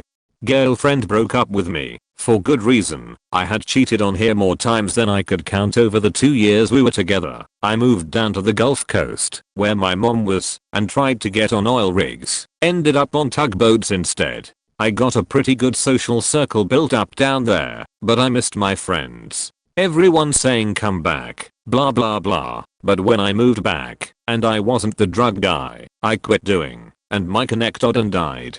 And everyone was old enough to buy their own booze, and didn't need my connects anymore or had their own. There was really nothing left. A guy who was like a brother to me, I don't even talk to anymore. I guess what I did is I cleaned my life up and got a great career. Who knew bettering yourself would push you into exile? The guy was never super popular, but he hung out with the kids, who everyone knew or knew of. Kid was like 14 over 15, unattractive but pretty likable and sweet. He was the hook up for alcohol and drugs, and would bring girls to his house while his parents weren't home, and give certain girls way more alcohol or a bigger cone/dose than they wanted, then have sex with them when they were out of it. It took him doing it to at least 4 girls before someone was like, hey yeah, he's awful, stay away from him. He moved on to faking the girls in the year below our grade and eventually the year below that, and nobody in our group spoke to him after that because the girls were too uncomfortable around him, and he would constantly bring up that they had sex. A few months after we had last spoken, one of the guys in my year went through his bag in the cafeteria while he was getting food and pulled out this little handmade booklet and started reading it out. He had written down every girl in the school he wanted to fuck with a drug or drink he would use to lure them in. He had little boxes next to their names he would tick once he had faked them. It freaked everybody out. A lot of conversations about consent and rap came after that. A lot of crying and a lot of warning girls we saw with him to stay away from him. I left the school pretty soon after that, but apparently he moved to another school and continued doing it, faking awful person. Well, I was a big outcast myself. I had about 3 relatively loyal friends, but the rest of the school didn't like me because I gotta be honest, I was a weird kid. I was living in a small village in the middle of nowhere between mountains and woods where everyone was nice and religious, while my mum actually claimed to be a faking witch. Not joking, she learned shamanism from a Canadian Native American and his wife, and she basically helped people with this, but she referred to it as witchcraft, so everyone was weirded out or scared of her and our family. I was a mixture of a punk and emo kid back then. I dressed up as weird as possible and people would make fun of me until I beat them up. After a while they let go of me because they realized that I'm not really weak, but they still did not like me. On the very last day before I moved out of this shithole, I openly confess my love to my crush from the last 3 years. About a year ago she gave me the rest of an ice cream cup with a plastic spoon because she couldn't finish it, and it made my day. I was so faking happy that day, and I kept the plastic spoon until then. I showed her the spoon and asked her if she could remember. Everyone noticed it, and they were super supportive even though she did not like me back, which I kinda knew, but I still wanted to tell her that I liked her. One of the more popular kids even went up to her and told her to at least give me a kiss for my bravery, and even to she refused to kiss me, and I told her she doesn't have to do it. She was flattered and super nice to me. Everyone suddenly liked me, and then I moved away forever. So this one is a bit of a doozy. Junior year, this girl transfers to my school from the town over, and she's like the it girl. She dyes her hair blonde, turns super tan, and literally turned into the queen bee. Well, senior year there was always an annual field trip to the Boston Science Museum. The teachers would let the students roam free, and all they were responsible for was being back on the bus by the end of the day. So the popular girl makes a huge batch of pot brownies, like 70, and basically sells them to nearly the entire senior class. Fast forward to the day of the field trip, everyone finds out as they start boarding the bus that the administration is doing pat downs and checking bags for any drugs or alcohol before the departure. Immediately everyone starts panicking, with kids eating 3 to 4 brownies each, to the vast majority shoving their brownies into the popular girl's bag who originally made them. The popular girl eventually got pinned for everything, with people claiming she got caught by a teacher trying to stash her bag full of brownies in her locker. I'm pretty sure everyone just snitched on her when they got caught. The administration wasn't entirely that sharp. Anyway, the girl who ended up getting expelled and barred from prom or any senior events, and had to figure out an alternative way to complete her senior year, but her family was wealthy, so that wasn't really an issue. After this whole thing she let her hair go back to its natural color, and cut it short, and went back to her natural tone of skin. Last I heard she was enrolled at art school, and was actually pretty talented. The whole thing must have sucked, but in the end I feel like it really forced her to find herself really. I went to a smaller and more refined elementary school where most of my cousins and family did, but I wasn't supposed to because I didn't live in the area. What resulted was I had to change to a bigger much larger district for middle school. Despite that, I was an active kid growing up, and knew everyone in my neighborhood. We were sort of known for being rich in that poor area. That summer I started getting acne, and middle school began. All my neighborhood friends I grew up playing basketball/football, biking around, doing dumb kid stuff due to the lack of video games. Those guys and girls were popular. They knew people and I struggled to fit in. I didn't know the right people, pop culture, or how to make friends in a new school. What resulted was an awful middle school experience of being bullied that snowballed 4 years into fighting, and various other trauma that I'm still recovering from in my mid-20s. Never became popular at school. Ended up losing all my friends in the neighborhood. Stopped going outside, gave up on sports, and escaped to video games and anime. My saddest memory is when my longtime childhood friend, whom his grandma lived next to me before he moved into the neighborhood, telling me he would be really sad if I, his best friend, wouldn't be at his birthday party. He never saw how the other kids treated me, I guess. I don't think I've had someone use that phrase directed at me since.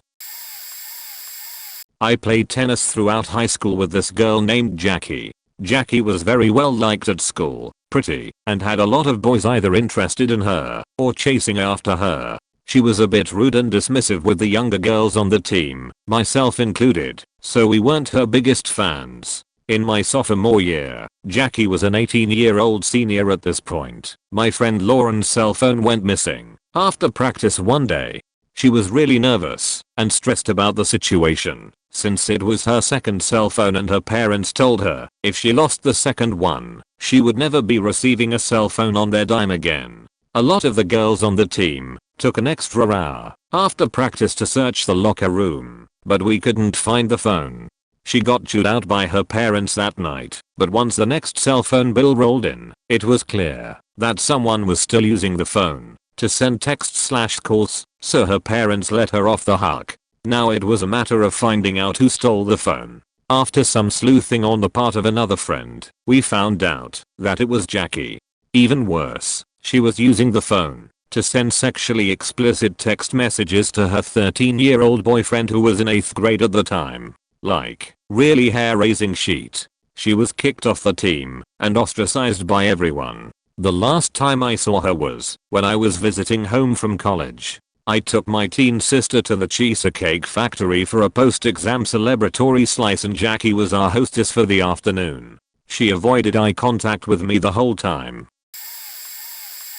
This kid in my school, elementary by the way, the kid got bullied so much he moved after 5th grade. Alright, so basically this kid, that I'll call Richard, was really popular. All the girls had a crush on him, basically what most popular kids get. Well, one day we were playing football and Richard needed to use the bathroom. The teacher was one of those you should have went during lunch kind of teachers, so she said no.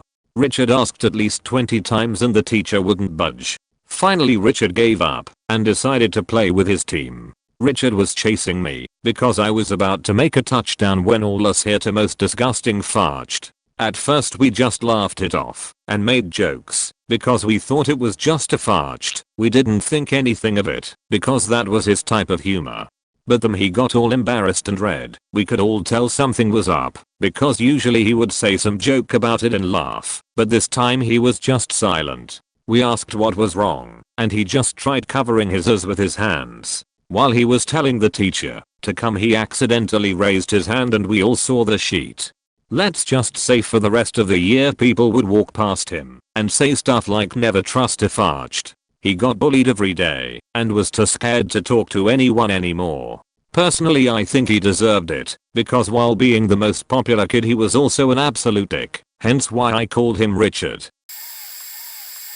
I'm Australian, so I will use different terms to Americans. YEAR equals GRADE, primary SCHOOL equals ELEMENTRY school, KINDY apostrophe S equals KINDERGARTENERS. This was in year 5, so I don't know if it counts as an actual school, but I'm writing this anyway. This really pretty girl came to my primary school midway through year 5, and after about a week about 10-20% of the boys had a crush on her. She instantly became popular and sat with the popular girls. We all noticed that she was shy and didn't talk to us, but lots of guys didn't care for some reason. After a few weeks, we noticed that she was a bit of a bitch from the slight amount of talking she did and the death stares she would give us. She was also mean to people, and one time she accidentally dropped her chair on my friend's head when he was on the floor. Which is fine, he was the one who was crawling around on the floor, but she refused to say sorry. She almost gave him a concussion, and after about 10 minutes of fighting with everyone in the class to just say sorry, she didn't. But no one noticed how much of a bitch she was until the end of the year, when we year 5s were told to take care of the kinders coming through orientation. We would meet them and be assigned one to take care of for the next year when they were in kindy and were in year 6. We were excited because the kinders are always really nice and cute and fun to talk to. I was assigned to the beach girl's little sister. I sat down with her and tried to talk to her, but she didn't talk back. This was normal because none of these kids had ever really been away from their parents for more than 3 hours, and most of them had practically passed out from crying. After about a minute, this kid I was sitting down started wiping her eyes. She started crying, which most people thought was normal, but my big brain noticed that she was completely fine walking into school, but suddenly after a lot of smiling she was suddenly sad. Out of the corner of my eye, I see her beach sister coming up to her, and I just thought, oh god, here we go.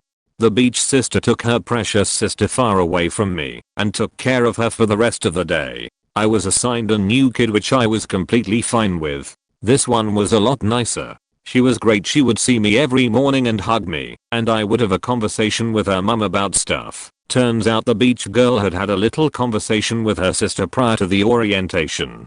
She instructed her sister to scream if she was put with a boy. Word got around about this, and for the rest of the school year, it was revealed that she was a full-on faking man-hater. After this, I had a 30-minute gave her a big brain lecture and told her that convincing her sister that boys are the enemy will destroy her social skills. None of the other popular girls were really interested in feminism, and after putting up with her bullshit for a while they eventually just booted her, and for the rest of primary school, she sat with the awkward nerdy girls and no one liked her. The end. This is literally happening in my school as we speak, so I don't have all the information, and don't have the total outcome just yet. Basically, there is this one girl in my high school who keeps advertising a company or something called Forks. I'm not sure exactly what it is, because like an idiot I haven't done research, but for people that don't know, Forks is into some real shady shit, other than being a total Ponzi scheme. Basically you would have to pay $160 a month to be a member, but if you get 2 people to sign up under your name and pay the $160, then you will in turn make money, so pretty much a pyramid scheme. So in my school there is girl who thinks she's a sheet and is pretty popular. Let's call her Jill for the sake of the story. Of course now Jill buys the membership, completely convinced that she will eventually make millions of dollars, not to mention starts trying to roast and start cheat with people who are saying it's a scam. Basically she got into a fight with the backup quarterback of our school. She started telling him that he's retarded and would only wind up as a gym teacher living in Harlem and not be living the rich life she would be living. After this everyone pretty much laughed at her and started calling her Forks. Safe to say she no longer is the person people thought she was at this point. I was the popular kid in elementary school. I hung out with all the cool kids during lunch and recess. I was really smart for my age and people enjoyed having a smart friend help them with homework. I technically wasn't a nerd yet. Most of them weren't super smart considering their age, so they focus more on athletics, but being an asthmatic I didn't join in when they played soccer or football. In 2nd grade I met this kid named Jake. He was a little quirky and was really smart for a 7-year-old. He was really interesting and showed me a lot of cool science stuff. People would often pick on him because he was a meek child and didn't stick up for himself. Eventually I got fed up and I started defending him. If anyone had a problem with Jake they had a problem with me. I even yelled at teacher for basically screaming at him and trying to physically handle him back into his seat. Eventually I began to lose friends left and right. Friends who used to hang out at my place didn't want to come over anymore, but it was okay because Jake stuck around. Eventually I moved cities and I never saw Jake again. I never did understand why so many friends dropped me, but a year ago my mom told me that Jake had autism and it clicked in my head why my friends left. They saw me as a weirdo for being best friends with the autistic kid, but I have no regrets. It's better to have integrity than popularity.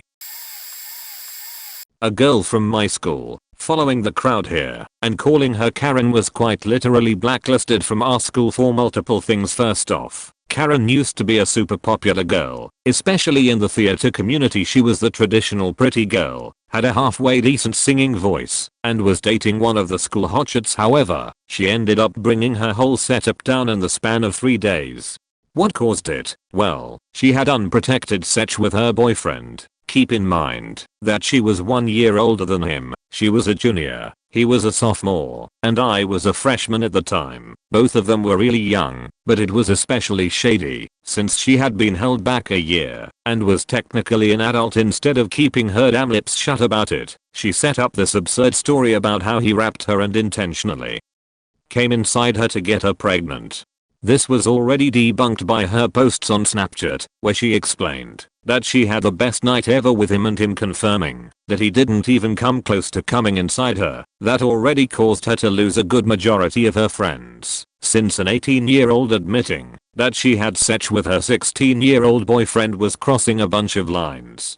It got so much worse when she tried to pull the victim card. She made up a bunch of lies about how she was raped, but by someone else at the school. False. How her father raped her. Really false. She now had a grand total of 10 friends at this point, and finally landed on the most logical excuse for why she couldn't decide what happened. I have cancer, leave me alone.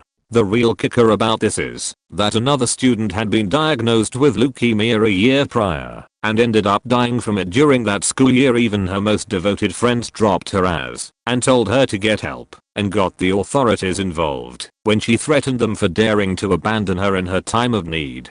Turns out she wasn't pregnant, didn't have cancer, and was never raped, but it was revealed that she did sell drugs and drink heavily on the side, so she was banned from my state's schooling districts and sent to juvie. Never heard from her again, but that was the fastest I've ever seen someone's life crumble to pieces. In my high school there was kind of a popular group that had been really close since elementary school, but they were all pretty well liked. 2 of the girls in that group had been best friends since kindergarten. We'll call them Sarah and Emily. Emily started dating a guy we'll call Joey that was also in that group in 7th grade. They started dating all the way up to our senior year. I was in government with Emily, Sarah, and Joey, and they sat in front of me all year. The class was right after lunch, and one day all of 3 of them didn't show, and word got around fast as to why they didn't. I mean so fast it was like one of those teen movie moment montages where they go around the school and show people's phones going off at the same time after something dramatic happens. Everyone in the senior class knew Joey had admitted to his girlfriend Emily during lunch that him and Sarah, aka her best friend, since they were 5, had been sleeping together off and on for like 2 years. Emily and Joey eventually came back to class a couple days later, but Sarah went like a month and a half W/O showing. Once she did, Sarah would start having screaming matches with Emily in the middle of class and even threatened to kill herself one time on Twitter if Emily didn't forgive her, basically because she lost her best friend and everyone in her group and the whole school. That was about 3 years ago, and Sarah and Emily aren't friends anymore based off what I see on social media, but Emily and Joe I ended up getting back together. I only know because I saw them a couple months ago at Target while I was at home. I don't know, kind of sad Emily was willing to forgive him but not Sarah. There was a guy in my year at secondary school, mountain of a guy for 14 years old, like a beast. Wasn't the smartest, was an asshole, always bullying people because he knew no one dared try and stand up to him, but was popular because of this, one of the alpha sort of thing. Anyway, there's also this other popular kid, but like the genuinely cool, popular, chill, talented, nice to people, nerds or not, etc. But you know, average build. Beast Boy called him out one day, think it was like a popularity off or something, I dunno, and he stood up to him like a proper fine. Lunchtime, me and you, the school field. So the beast totally agrees cause come on, he's a beast. A fight kicks off between them at the agreed time and honestly it was like watching some kinda superhero. The decent average build guy just ducked and dodged these huge swings and gave a light knock on the guy's jaw, backed out and rinse and repeat for like 5 minutes or something, and eventually the huge guy just stopped, looking totally knackered, and just drops like a sack of bricks. Cool nice guy doesn't have a scratch, proceeds to look sad for the huge guy, and just walks off shaking his head and not acknowledging anyone trying to big him up. Cool chill dude got super popularity points forever pretty much, and Beast Boy was completely knocked, stopped fighting or picking on people and sorta faded out of the popular leadership. Though Mr. Awesome hung out with him now and again, almost like he felt bad he'd shown him he wasn't indestructible. We had a guy in my school that was the endearing kind of popular. He was high functioning, autistic, and very athletic for someone who probably didn't involve himself in sports or anything of the like. He'd get cheers from all around by just up and doing backflips every now and then. It took a little less than a month, for him to end up in prison for sexual assault of a minor on a train the next state over.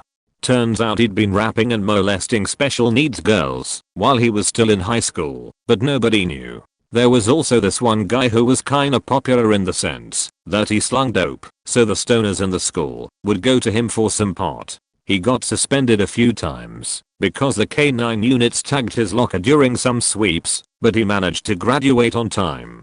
Less than a year after graduating, he got his mugshot plastered all over the place for attempted murder after he and his friend went to collect some weed money and a phone full of contacts with a gun. The dumbest pistol whipped the guy he was trying to get the money from, didn't have the safety on, and damn near blew his brains out. The guy he tried collecting money from ended up living, and he turned himself in after a week or two, but man, he's the prime example a few buddies from high school use for at least I'm not that bad.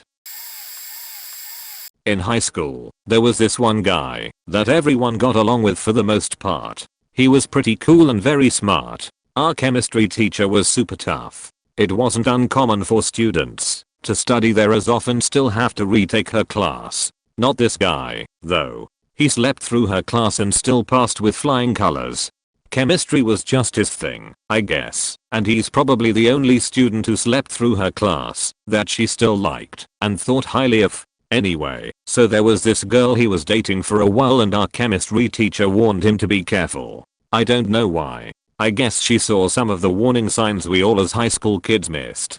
They eventually broke up, and she began dating one of my friends. Then, one day, my friend and I were intrigued, and we were made aware of something going on. I can't remember how we found out, but it was during class and we were close to the stairwell. I think my friend ran out to help. For some reason, the girl and the cool kid were alone in the stairwell. These particular stairs were concrete and completely enclosed, and had no cameras. The cool kid threw the girl, or pushed her, and she hit her head pretty hard on the stairs. He wasn't seen for a while after that. I think he left campus before she was discovered by a class that just so happened to be passing through. I don't know exactly how badly she was injured, but I know she had to go to the hospital, was also out of school for a while, and she had to take medication for a head tick or something that resulted from the impact of the hit. And he very quickly became one of the least liked kids in our school. I was this kid, I cared too much about my unpopular friends. But honestly, I completely regret siding with these people. If I didn't, yes I may be a kinda different person, but at least I wouldn't feel like I'm messing up all the time. I look to my old friends and see how happy they are, and I'm being dragged down by mine. Hypocritical people who act dumb, so life is easier. People I need to watch what I say, so I don't make them mad. People who I'm kinda afraid to be myself around. A rebellious kid who longs for adventure in the outdoors. They just sit inside and play video games. There's a whole unexplored woods near our house but nobody to go with me, and I don't want to go alone. But I know they love and care about me. I know they need me. I know I would break them. And I do have fun with them. It's just not what I want. I just want to be happy. But that's being selfish to them. A real friend always stays by their side. A real friend never asks for anything. A real friend is happy where they are. I can't have dreams with these people, but I love them. I want to leave, but I'll break them. I can't just reach out to them again, because I'm too afraid to hurt my friends, so the cycle continues. One day I'll get out of my hellhole of a town. Maybe then I can make better friends and be happy. Me. I happened. By being an adult. This is going to be long and anticlimactic, so I'm going to try to be vague. I went to a trade school to learn how to do a couple of jobs. There was a class in a field that mostly has men. There were 3 big shots in the class because they were girls. They hated this other girl, 18 years old, in the class for being a girl, and they couldn't manipulate her. They were very happy she was graduating because they would be the only females left. I joined the class the same week the 4th chick was leaving. They didn't like me one bit and talked all kinds of shit about me just within earshot and pretended like I couldn't hear them. If I acted like I couldn't hear them, they would whisper louder. Those kind of girls who bring others down to lift themselves up. I keep to myself. I don't talk to anyone unless I think they want to talk to me, because I know I talk a lot. So after 2 weeks I haven't said a word to anyone, but our teachers were praising me in class. They hated that. They wanted me to quit, but didn't want to get in trouble for bullying. They had actually done it before apparently. They bragged about it to scare me, I think. I was 20, 25ish, wanting a better career, and was not about to leave an expensive class because of 15 to 18-year-old girls. It was funny. High school all over again. The boys and men in the class didn't know what to think of me because they heard rumors about how mean and simple-minded I was. Wonder where that rumor came from, /s. Then it happened. One of the 4 instructors asked me how I was feeling when I walked in late. I told him I'm fine. I just had to blah blah blah. Thank you for your concern. You're always so nice. How are you feeling today? You look like you're doing well. How are the kids? Blah blah blah.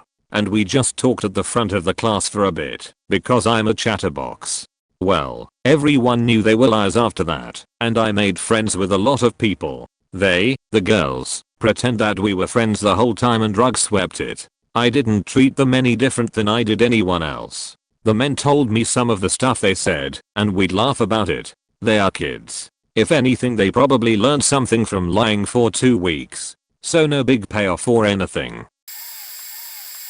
I got to see most of this unfold. Went to an extremely preppy private Episcopalian high school. We had to go to maths every day, the whole 9 yards. It was as fun as it sounds. Extremely religious school that really talked up their star Christian athletes kinda deal. These guys were made up as these super kind, giving dudes, real pillars of the community.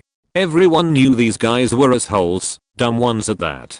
But their parents donated the most money, so they got away with pretty much everything. One in particular was the literal stereotype of high school popular kid, quarterback, got all the popular ladies, had all the money and drove a bright red Camaro. Well, for some reason during our sophomore year this student all of his chucklehead pals hyper focus on this quiet anxious freshman who came to the school with no friends. These massive football players would gang up on the poor guy after gym, strip him naked, and beat him up in the bathroom. If you interfered you got the same treatment. It got to the point where the freshman stayed mobile all day, walked around while he ate lunch, to avoid running into them. It was really sad. Anyone that tried to hang out with him ended up being a target too. But one day this kid turns it around in a heroic fashion. Turns out, He was walking around and getting a feel for when the footballers split up, found the quarterback alone. One day, freshman jumped him and whipped the absolute shit out of him. Captain Big Scary Quarterback went to the dean about it. The entire school turned on him. He left a few weeks later. Unfortunately, I don't think he actually faced any social repercussions for this, but there was recently a very talented baseball player who went to my high school and was immediately scouted by the local Major League Baseball team. They're pretty big, as they went from being a bottom of the barrel team to being in the World Series several years in a row, even winning it once, right around that same time. Maybe shortly after. So he's hot sheet. Our school had a big ass sign out front marking it as the home of, we'll call him Shubba Schmerling. Now, I didn't witness this particular event, but the other people involved include the nonverbal, autistic brother of one of my best friends, that same friend's ex-girlfriend, and one or two of her friends, so I have no reason to doubt its veracity. Schmubba was in some class or another with my friend's brother and the girls, and, as he was wont to do, the brother tended to make a lot of sounds, grunts and squeals and stuff. The kind of thing you might expect from someone who is nonverbal. Schmubba wastes no time in mocking him for it, parroting him kind of like Trump mocking that one reporter. The ex and her friends are quick to tell him to stop, and he fires back, saying "Fuck you, you stupid cunts." Mind you, the teacher is in the room this entire time. Now, I don't think that actually affected his popularity at school, but it is generally indicative of his personality as a whole. Plus, while he was signed by the local team, I believe he was eventually dropped due to his inability to get along with literally anyone. He almost killed another student in a drinking and driving accident. The driver, let's call him Chad, was a massive douche to everyone, including everyone in the popular crowd. He was a rich kid and could get away with anything he wanted to. The poor kid who almost died and is now permanently bound to a wheelchair, let's call him Rob. Rob was another popular kid, but he was a great guy who was nice to everyone. One night Chad and Rob went out partying with some friends. When all was said and done and them being drunk, they made the wise decision to drive home on country roads. Chad at some point lost control of the truck and Rob was thrown out of the sunroof across a field with a broken neck. Chad got out without any major injuries and went out to look for Rob, and he found him passed out with his neck broken. You might think Chad would call the ambulance to help Rob. That's not at all what he did. He walked away from Rob, leaving him for dead until he heard sirens. Someone called the cops to report an accident. Chad then ran back to town to try and avoid the situation altogether. Rob ended up without feeling below his neck and has no chance to ever recover. Neither Rob nor his family pressed charges on Chad because of his family. Neither Rob or Chad said anything about that night from then on, but everyone knew the story. Chad rarely showed up to school after that, and not a single student talked to him. Well, my story is not about karma. This was back in Pokemon cards just came out and everyone had them. It was huge in my area and these two brothers had the best cards, games and so on. They wasn't bad people or anything. Well, they got into a car accident. The younger brother, might have been older, it'd been a long time, was never the same. I don't know if it was their fault or what, it wasn't a topic you brought up. Anyway, one came out completely disabled, his face wasn't the same, couldn't talk well, and he had only one good hand, while the other was completely messed up. I later met him again in high school. He used to be the most sociable and popular kid around. He was still sociable though, but he was an outcast. I ended up hanging out with him a lot in school. Once in a while I will see him on the streets to chat with him. I always felt bad about what happened to him. His brother was fine. He wasn't the same though. He always felt bad about his brother. So he wasn't in big social groups anymore. Another story happened back in middle school. The kids were only popular because how much of a bully they were and stuck together. They used to live a block away and always tried to jump me. I couldn't even go to the store without them trying something. Made me stay inside and introverted. Last I heard, the worst of the brothers is a drug dealer now, and life hasn't treated him well. No idea about the others, but I hope they have sheet lives. Picked on the sweet girl. Actually, another one also lost it by picking on me. We had a lovely girl in our class, wanted to be a pop star. Amazing singer, dancer, creative force, and the kindest and sweetest person. Popular girl, in front of the whole class, beachily told her it was hopeless, and she should just give up. A lot of us in class rallied around this poor girl, and the popular girl lost a lot of favor. Few months later, one of her friends made a whole blooper reel in a video project with a group of them directly mocking me, and played it in front of the whole class. They parted their hair like me, wore their skirts long, like I had to, strict parents, and started quoting things I frequently said, while calling each other losers. The whole class just stared. I was beetroot red, and started fucking sobbing mid-lesson, and the teacher went through an absolute rainbow of colors as she worked out what was going on. She was livid and just icy cold, took the girls outside the door, and reamed them out for 15 minutes. Full head rear treatment. They all had to publicly apologize to me in a fucking assembly, which was just the worst thing. I was so humiliated, but a lot of folk backed me up, and they never socially recovered. They just became an aggressive beachy clique that no one liked. Girl in the grade under me was very popular in my senior year of high school. Mostly due to her looks and revealing clothes. Had all the boys hanging around her, sports kids, theater kids, band kids, the lot. Well, she started telling everyone she knew how awful I was, this and that, spouting vulgar bullshit about me all the time. I still don't understand why, but she even went so far as to seek out people and ask them if they were my name supporters and refused to ever talk to them. If they said yes, two things ended that: 1. Someone I'm friends with called out her BS, and 2. I snapped. But like, not aggressively. What I did was more, let's say, cunning. I started being super nice to her as often as I could. I'd be super friendly in the halls, and conversational and kind in any classes we had together, band, choir, etc. When other people saw me being super nice to her, and then heard the shit she said behind my back, they all started to believe that she was a backstabbing bitch, and people stopped hanging out with her. Not to mention how angry she'd get when I was nice. She tried to hide it. Didn't work. I had a blast doing it. She was actively tearing me down. As far as I'm aware, she still has get little group that was always on her side, but everybody else steers clear, not wanting the same treatment. The kid had severe OCD and was very abusive towards his girlfriend. He would constantly ask where she would go, ask to look at her phone, etc. Nobody really knew about this. She was very closeted about their relationship. Eventually she must have had enough, because she decided to break up with him on senior graduation night, ignoring his texts and staying at a friend's house later that night.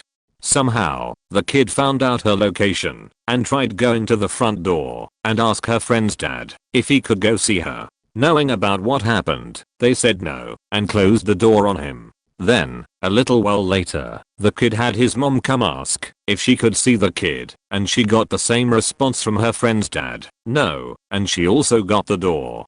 Her friend's dad is the chief of police of a town nearby, so he went and had some off-duty cops come sit near the house. About a half an hour later, the kid tried showing up one more time, and the cops approached and told him to leave the property or else he would be under arrest. He complied and didn't bother her again. I don't know if he still tries to stalk her, but all I know is that most of our class now despises him, and only a few of his close friends still hang out with him. He wasn't the most popular guy, but he was definitely tight with the most popular kids. Now I do not know all of the specifics with this, so I may be making errors about the circumstances of that evening. The results of what happened I'm sure of because I was told by my mother, who was a nurse in the ER, when my friend came in. A few kids were driving home from a party. Girl I went to school with from K-12 had been drinking and was in the backseat. Somehow the car ended up crashing into a tree. I do not know if the driver was drinking, but my dad, years later, who was on the scene as a fireman, said that he wasn't.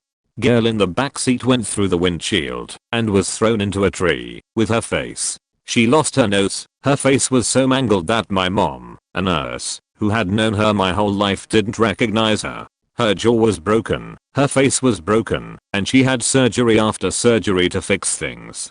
That guy, innocent of drinking and driving or not, was always looked at differently. He was judged. People made assumptions. I kinda felt bad for him because he may have been stone cold sober and something screwy happened and he lost control of the car and it wasn't his fault. She wasn't the most popular, but she was high up there. Then her dad killed her mom's boyfriend. Everyone was with her until the details came out. Her dad had been stalking her mother and snuck into the house while the couple was getting marital in the bedroom.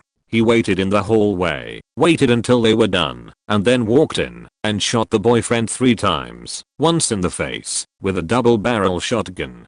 He forced his ex-wife to remain in bed next to the now faceless boyfriend, who he commented sure was taking a long time dying. He suggested they have sex while they wait for the guy to die. He insisted it was in self-defense, even after the police pointed out that he had cut the phone lines to the house before he went inside and taken the ex-wife's cell phone with him when he left. It wasn't the murder itself that turned everyone against her, it was her legendary temper, and that she expressed zero concern or remorse for the victim or his family, and would insist to anyone within earshot that her mother was crazy and an unreliable witness, and that her father was acting in self-defense. I eventually went to law school, and she has messaged me through social media several times over the years asking me to help get her father released from prison. Diligent nerd that I am, I used my secret lawyer ways to read the various court documents, and there's no way I'm helping get that guy out of prison 22 years, and he still sees himself as the victim. I'm so happy I get to tell this story. Dude's name was Brett. We had mutual friends, but I didn't like the dude. He was a classic bully. Tall, kinda muscular, played football, rich and handsome I guess. Anyways, he would always show up at hangouts and parties my buddy Elam threw. He and I never had a problem, but he just came off really douchey. Anyways, long story short, Elam invited some of the younger classmates out to his house one weekend to ride 4-wheelers and stuff. Elam hated when the younger kids felt left out, or whatever. Anyway, that night there were probably 8 to 10 people hanging out at Elam's and Brett showed up. Immediately he started faking with this one kid Alex. Alex was short, kinda dorky, and this was his first time hanging out with us. We had been having a good day with the dude and we were his first high school friends as he called us. Brett kinda picked on his size, and we told him to chill. Later that night we were hanging out in Elam's barn. It was huge, and we hear Alex start yelling in the back. Faking Brett walked up behind him with a pair of clippers and shaved a damn line up the back of Alex's head. Elam went off and shoved Brett, who immediately started in with "It's just a joke, it'll grow back," but we weren't having it. My cousin Eric and his best friend Neil turned on a water hose and started spraying Brett, who ran to his truck and left. We all apologized to Alex, and he wound up over the years being a permanent member of our group. The story got out about what Brett did to Alex and people kinda turned on him. Shut out of parties, girls calling him an asshole, etc. This was back in like 05-06. Brett gained a ton of weight and his hair is really thin now. Alex graduated at Knox and is married to a really good looking lady. Elam still lives at home and throws parties in his garage when we come back to town. Eric and Neil still occasionally laugh about spraying Brett with the water hose. Slightly related, but where I'm from there's 30 people or so in each class, and if you don't fit their small town lifestyle you were a loser. I played sports and talked sports all of high school with basically nothing else in common with my own group, and to me that was okay. Skip to now being in my second year of college and I realize how little most of them mean to me. My best friend is the only one I still talk to regularly because we have things in common. He's been my best friend since kindergarten, and I just found out he still liked Legos and was an anime watcher last year because our school couldn't judge him anymore. That's how badly you had to fit the other kids' mold or you became an outcast. You couldn't like things unless they were the norm, and for athletes you either smoked weed and partied or you only cared about farming and that kinda stuff. For me, I didn't like that stuff. I'm so happy I'm out and now have friends like me, into sports but nerdy. I told my best college friend about my love for Naruto just yesterday, after knowing him a year. because I thought he'd judge me like high school. That's how much high school basically sucked for me, even though I had a lot of friends, and honestly the underclassmen loved me and my best friend because we let sports be fun for them instead of acting cool. But I really waited a year to talk about something I love. Yeah, it's Naruto Sumi. Even though I knew he had similar feelings about Star Wars. First thing he told me, when he could tell I didn't even like talking about it out loud, was I'm not gonna judge a friend for liking something. That really made me rethink just how dumb it was to not want to talk about it. He actually listened to me and was interested in talking about Naruto and why I like it for at least a half hour while we ate panchurus, and it was one of the best experiences I've had with a friend in my life. After that we just sat for about an hour talking about different nerd stuff and the best possible superpower to have, if you could choose. Spoiler alert, it's teleportation. TLDR, small schools suck and everyone there isn't accepting of you. If you like something different, do your future kids a solid and let them go to a school where they have actual options for friends and encourage them to be themselves. My school didn't really have popular kids, but this one girl set fire to her relationship with my best friend, her friends and various others who found out. I usually don't go out of my way to tell this story, because what's the point? But here you go. 4 to 5 years ago this girl was friends with my friend. She didn't like me and made sure my friend didn't invite me to her birthday party. I was fine with it, because people don't like other people and can't stand being in rooms with them. Then at the birthday party she made her mistake. She tries bad-mouthing me to my best friend, who had known me since we were 4-year-olds, 10 years at that point. My best friend ended the friendship right there. Her other friends did the same, because I never hurt them or even her. I was nice to them all. My best friend told her friends, my friends and me. She burned her bridges. The girl did end up apologizing, and I accepted it. At the end she dropped out of high school and has 2 kids. I also dropped out of high school to do a nursing course. She worked with my sister at a minimum wage job and still does. I don't hold what she said 4 years ago against her, as people change. A cheerleader sophomore year was taking videos of the girls in the locker room changing. She also put a camera in the track house, which was used for after school practice, to shower and change if needed, and took video of some girls showering. I think she even took a video having sex with a guy. This might just be a rumor to add on to the others. She apparently was uploading them onto this webpage for money. People were paying to see these underage girls naked. She also uploaded some pictures she took of girls changing for gym onto a website where people could say nasty and mean things about them and would send screen caps around her friend group. She was found out because someone's mom was going through their computer and found the chat room where they were bashing these girls in their underwear. She told cheerleader's mom and cheerleader's mom went through her stuff. She found almost everything out and told the school to go check for cameras. I was in gym and we were changing in the locker room when our coach came in and told us all to dress quickly and get out. She said that there was a suspected gas leak, but someone had already heard about this whole thing. The only people who knew about it was videotaped or photoed, were forbidden to talk about it. The cheerleader was expelled and her parents made her go to the alternative school instead of going to juvenile court. We never found out who was a victim. I'm still afraid if I was, since she'd often skip class and come to our gym hour. I saw her 2 years after I graduated.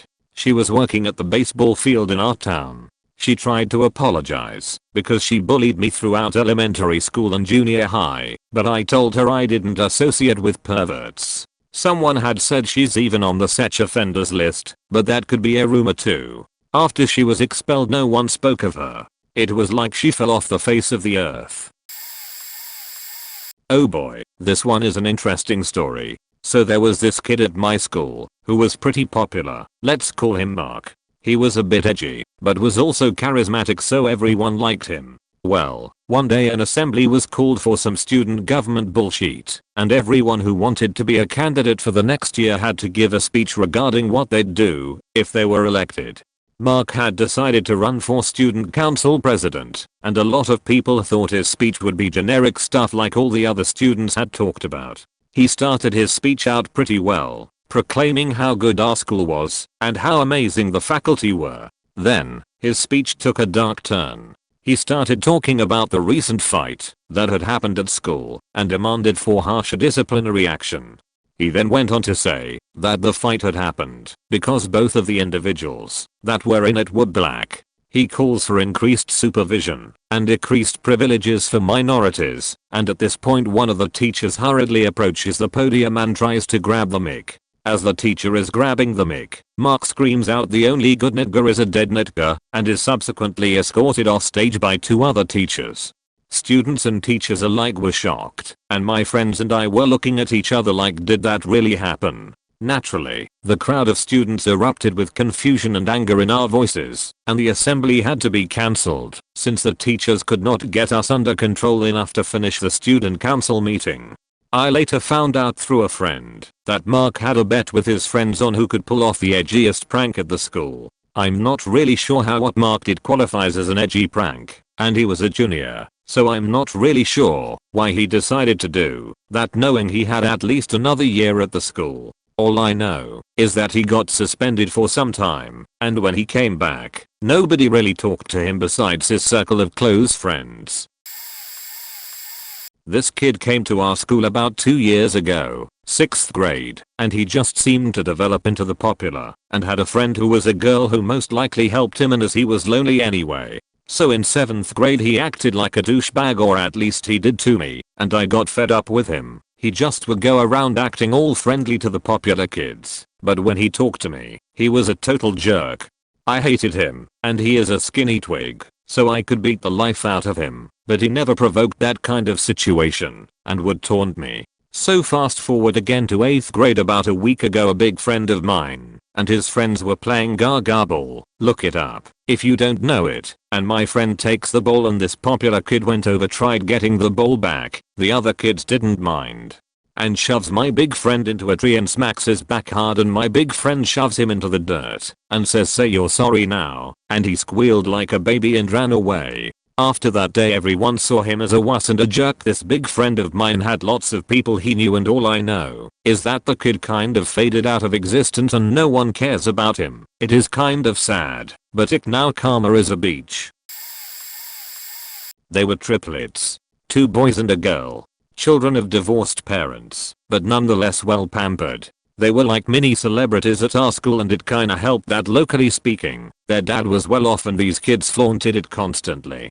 They were teachers' pets all the way, even though they were at best average students, and everything was always overlooked for them, including severely bullying and beating other students for years. Hell, even their mom pretty much beloved in that same school for no other reason other than being the wealthy suburban stereotype.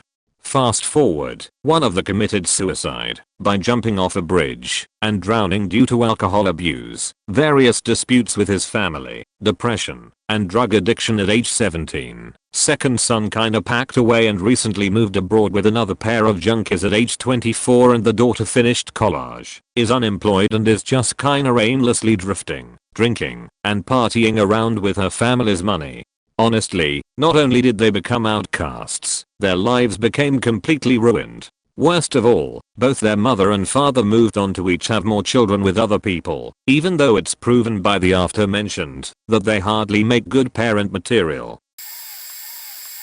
This is a gold thing to talk about for me. This is how it went down. The guy I'm talking about was in 3rd semester before his downfall, and super popular a year ago. He used to hang out with me and some friends of his who were also my friends. Yes, it's bold enough to say I'm not an introvert myself. He used to talk a lot about things we would do in the weekends, like play video games and cheat. And he at least had a new girlfriend every week, hopefully breaking up with each one properly, but to the point. One day, the final stage of the semester was absolute chaos for him. He always forgot stuff to bring that the chemistry teacher kept asking for along with the rest, that he eventually started stealing utensils and worksheets from other students, including me, when I realized my calculator was missing once. And turned out he had it. Once everyone found out, they reported it to teachers, and he was given fair warning for the things he did, but he didn't apologize properly to any of us, and simply thanked us casually for the stuff he borrowed. Fast forward a year later, He sits alone, or at least with some guy he meets casually once in a while. No one from the previous term has forgotten what he did, or even bothered to give him anything in class since, and worst of all, the teachers keep really close tabs on him. Some may say that it will be forgotten eventually, but my former classmates kept spreading the situation throughout the entire school, and I'm honestly surprised that such pressure didn't force him to transfer schools. I honestly think it's his own way of atonement, but I don't know myself. I went to high school in South Alabama from 2001 to 2005. Racism was mostly subconscious, people keeping to their own, etc., but still prevalent. My school was approximately 70% black, the rest white. Other ethnicities were so rare as to only be one or two in any graduating class of around 500 people. There was this white gal who developed early and extremely well, and as a result had dated her way through most of the white male population by our junior year, 11th grade. Not that she was slutty or anything. As far as I know, she only got up to the typical maquillade and heavy petting stuff. Just very popular with the fellas. And as soon as she broke it off with one guy, there was a line formed for the next boyfriend. Then, she changes up the game. She starts dating a black guy. As I recall, it wasn't anything too serious. Lasted maybe a month. Then she's back on the market. But now, there's no line. The white guys who couldn't get enough of her would do anything she asked, just because she was the one asking, are keeping their distance. I noticed at the time, but was in the middle of year 1 of a 2-year relationship, so all this was just gossipy background noise that had nothing to do with me. But I, as a white dude, was definitely noticing the drop in the ambient temperature whenever she was around, which was far from normal. So I bring it up one day to one of the guys who had long sought after his own turn in the boyfriend slot, who frequently offered to carry her stuff for her after classes, asking him what the deal was. His reply was this: like, I wanna throw my hot dog down that hallway. Let the night rider tote her own bag around. So, yeah. These dumbasses essentially shunned an absolutely gorgeous white girl because she briefly went out with a black guy. She switched lunch tables, quit clubs, moved her locker. Luckily she had one ride or die best friend who stuck it out with her. As far as I know, she never dated anybody else, of any race, till after we got our diplomas. Pretty faked up, if you ask me. She's married now, I hear, with a few kids, so I'm assuming things are looking up these days. Back in the 1980s there was this one kid who had the white sneakers, acid wash jeans and Jane jacket. He had the feathered mullet with the bird feather earring hanging off of his left ear. He was average size for a 12-year-old. All of the girls thought he was cute, and he was lavished with attention on our school bus and at our school. He was pretty mean. He used to insult everyone all the time. He had a few stragglers who followed him around all the time. He was sort of their leader. One day, I got on our bus to go home and there was no other open seats for me to sit other than right next to him. He immediately started to verbally assault me and threatened to beat the shit out of me just because he thought that he just could.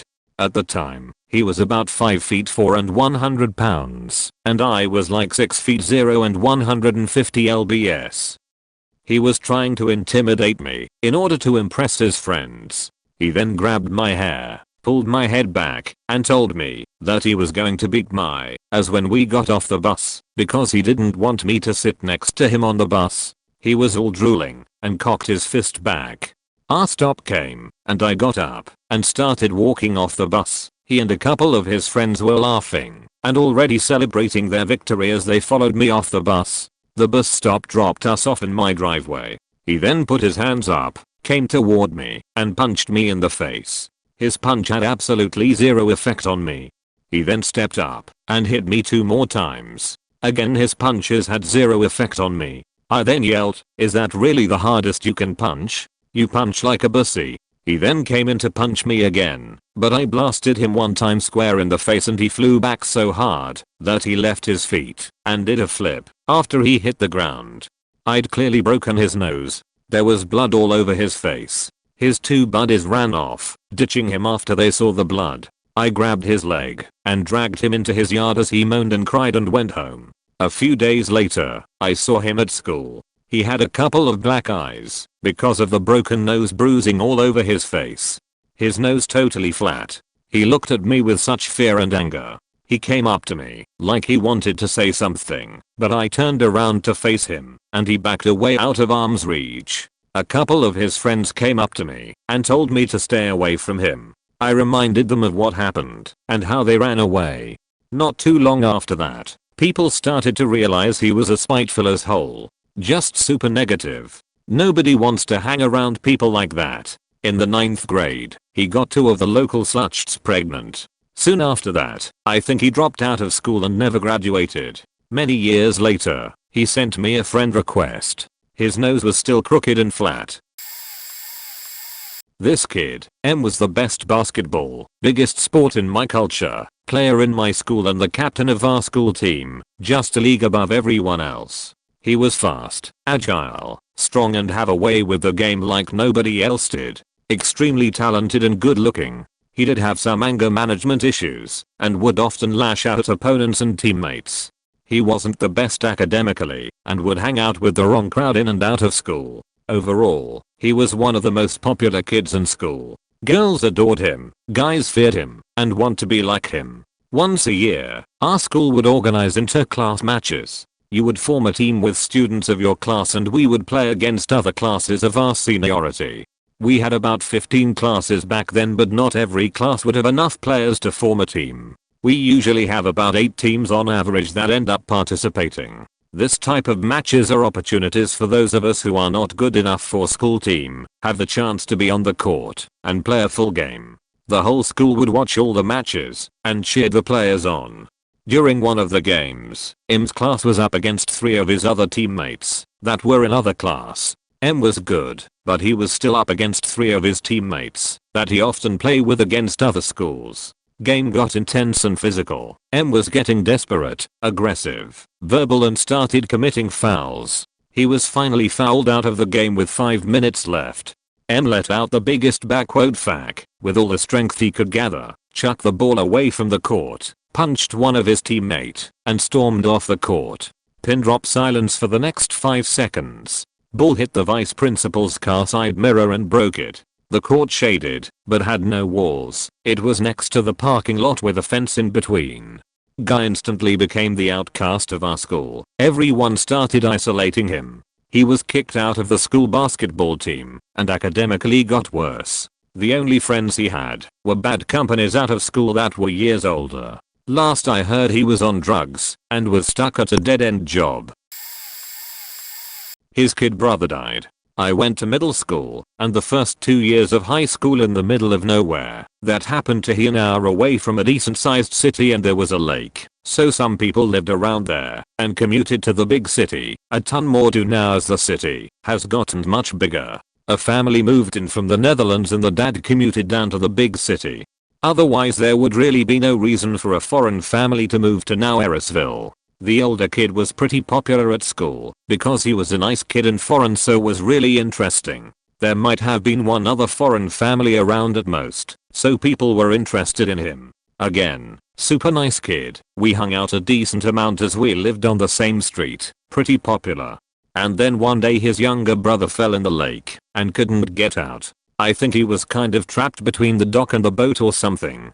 My friend and his dad got him out of the water, but couldn't resuscitate him, and he ended up dying. He wasn't the same after that. No one was mean to him at all, but he was definitely withdrawn, and they ended up moving away at the end of the school year as the mom just couldn't stand living in that house anymore. It did cause the county to go through and put up road signs for all roads though. The ambulances couldn't find their house at first because they lived off a small street off of another small street and their street didn't have a road sign. Don't know if it would have saved the younger son or not if they'd gotten there earlier, but the county decided they didn't want to find out in the future, so put up street signs for every street, regardless of how small it is. This girl I knew wasn't popular, but she was well known for being mean and causing drama. She was also my friend. I was able to deal with her because she was super nice to me, but sometimes the things she did would make me question my friendship with her. There was never one class where people didn't mention her name.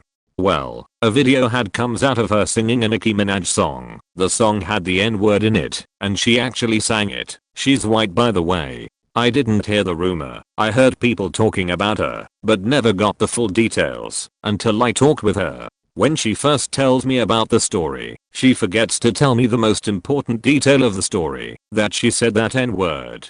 She kept saying there was a video going around, and she was singing, and didn't know what was going on. I had to ask her questions, because she was obviously not going to tell me. Eventually she told me the truth, then kept on telling me that what she said wasn't wrong. She began to tell me she only sang it, so it doesn't count, that people were attacking her for it, and that now the principal is on her back. When I told her she doesn't be saying that word because she is not black, she asked me, "So you are agreeing with those people?" To which I said kinda. She then proceeded to threaten me that she will beat me if I dare disagree with her about what happened. I stopped talking with her altogether. I mean, sometimes I say hi when I see her, because I just can't be too mean to someone, but yeah, now I agree with some of the things people say about her. Turned out to be a liar. This was 2nd grade. For context, she had such a cool life, at least from the stories she told about her Marine father and her mom who wrote cookbooks and all their family vacations to Florida and Hawaii. Then she took it too far. She said stuff like she'd been swimming with sharks in Australia over the weekend. She had a pet koala. Her uncle who worked for Nintendo got her the Wii 2 for her birthday, and no, you can't come over and use it. Eventually things came crashing down when someone new moved into our school. That someone happened to live on the lying girl's street and was very confused by the things the liar had said.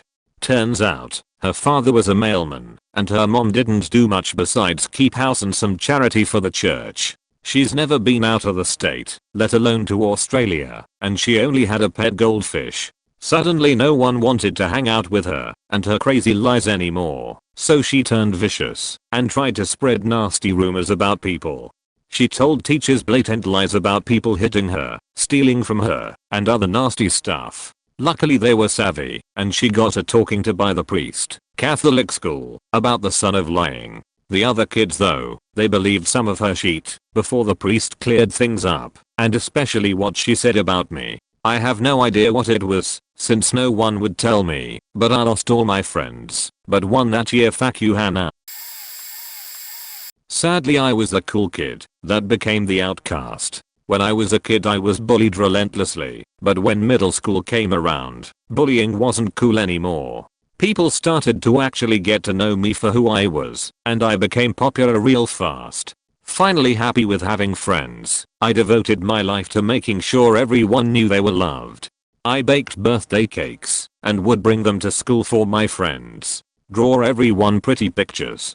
Give comfort to anyone who felt sad or alone. As I went into high school I kept this same lively and comforting energy, finding myself just as popular there. But my sophomore year I finally agreed to be someone's girlfriend. He was kind, I could open up to him, and I thought we really connected. Little did I know he was bipolar, and had borderline personality disorder, and stopped taking his meds, because his mom thought he was perfect just the way he was. He started pressuring me along the bases extremely fast. I had talked to a mutual friend about this, and I decided I should tell him I want to slow down. He then beat said mutual friend into a pulp. I was scared, and didn't know what to do. All those months I spent pouring my thoughts and feelings to him. He knew how to hurt me. He knew that I didn't value my life and happiness like I valued my family and friends. And he abused that. Anyone I tried to reach out to he beat. Anytime I didn't do as he ordered he threatened to hurt someone close to me. If I didn't let him do me once or twice a week he would hurt a friend of mine. I was hoping that the law would stop him, but with every offense he was only given community service. When I turned 18 there was no one left in my life. No one would dare interact with me. Not bullied, just completely and utterly alone in my trauma. There was a weekend that he was out of town, and I took the opportunity to call every old friend in my contacts. No one would answer, except for one person. I then came clean to my parents about what was really going on with my boyfriend. I packed up my things, instructed them to call the police if he comes, and to change the locks. He got my house key copied. They blocked his number from our phones and all social media. With that, I left to hide at a friend's house until I could move into my college dorm. Even though he was no longer in my life, and I was starting a completely new slate with new people, the old me was gone. I started getting therapy for depression and PTSD, but it wouldn't ever be the same. I found it difficult to be comfortable around new people. No more confidence, no more fun. Even though I'm getting better and succeeding in life, I'm not very close with anyone but that one person who answered the phone that night. TLDR, I used to be very popular for how energetic and nice I was to everyone. But then I started dating someone who stopped taking medication for their mental illness. He would beat my friends if I disobeyed him, and pretty soon no one wanted to be around me. After 3 years I ghosted him and moved away. I'm doing therapy and getting better, but still none of my old friends will talk to me. And I have a hard time trusting and being fun with new people, so that sucks. Middle tier popular kid, had the dirt bikes. Dad had a pretty successful business in town, big house with a pool. He was a bit of a jerk, but tolerated. Towards the end of our equivalent of freshman/sophomore, 15 over 16-year-old, he had a girlfriend in what would be middle school. 12 to 13-year-old, she was tiny and petite, and young for her class. We all thought it was a bit gross, but they kept the relationship out of school most of the time, and he bragged about the wrong stuff and this put us off even more. Not long after he left school, to take up a trade, but still rode his bikes, and had hung out with his young girlfriend. He had a big jumping track and a lot next to his dad's work, and jumped/showed off quite a bit.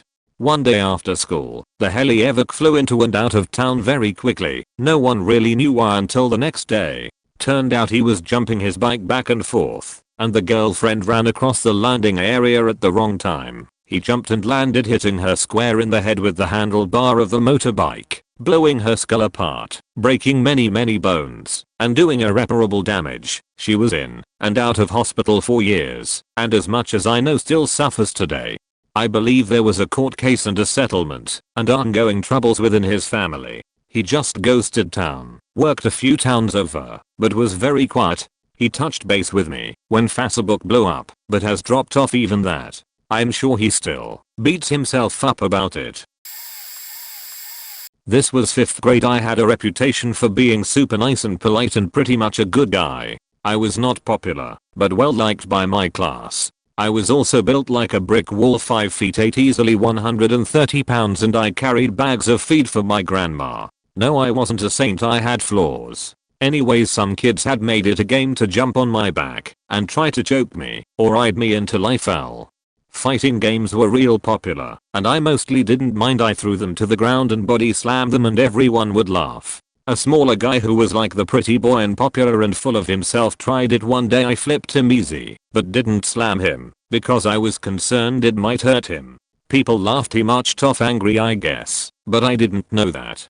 So by the last 15 minutes of recess I was walking with a guy from my bus because he had wanted to show me what he learned from Mortal Kombat, basically imitating the moves. He had knocked the wind out of me. Angry popular kid comes out of nowhere and jumps me, puts me in a chokehold, and starts hitting me hard, breaks my glasses. I'm bleeding all in the time it takes to register this isn't a game. My busmate pulls him off and starts wailing on him, ends up giving the kid a concussion or something.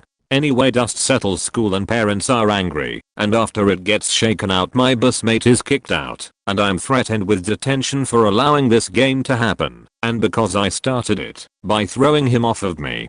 Popular kid is quickly outcasted because 1, he stopped the game, and 2, for basically beating on me. I had bruises on my head. Apparently he was holding a rock while hitting me. He moved at the end of the year, I think. Because of that kid I asked my uncle to teach me how to defend myself. TLDR, popular kid beats up the living embodiment of Mickey from recess.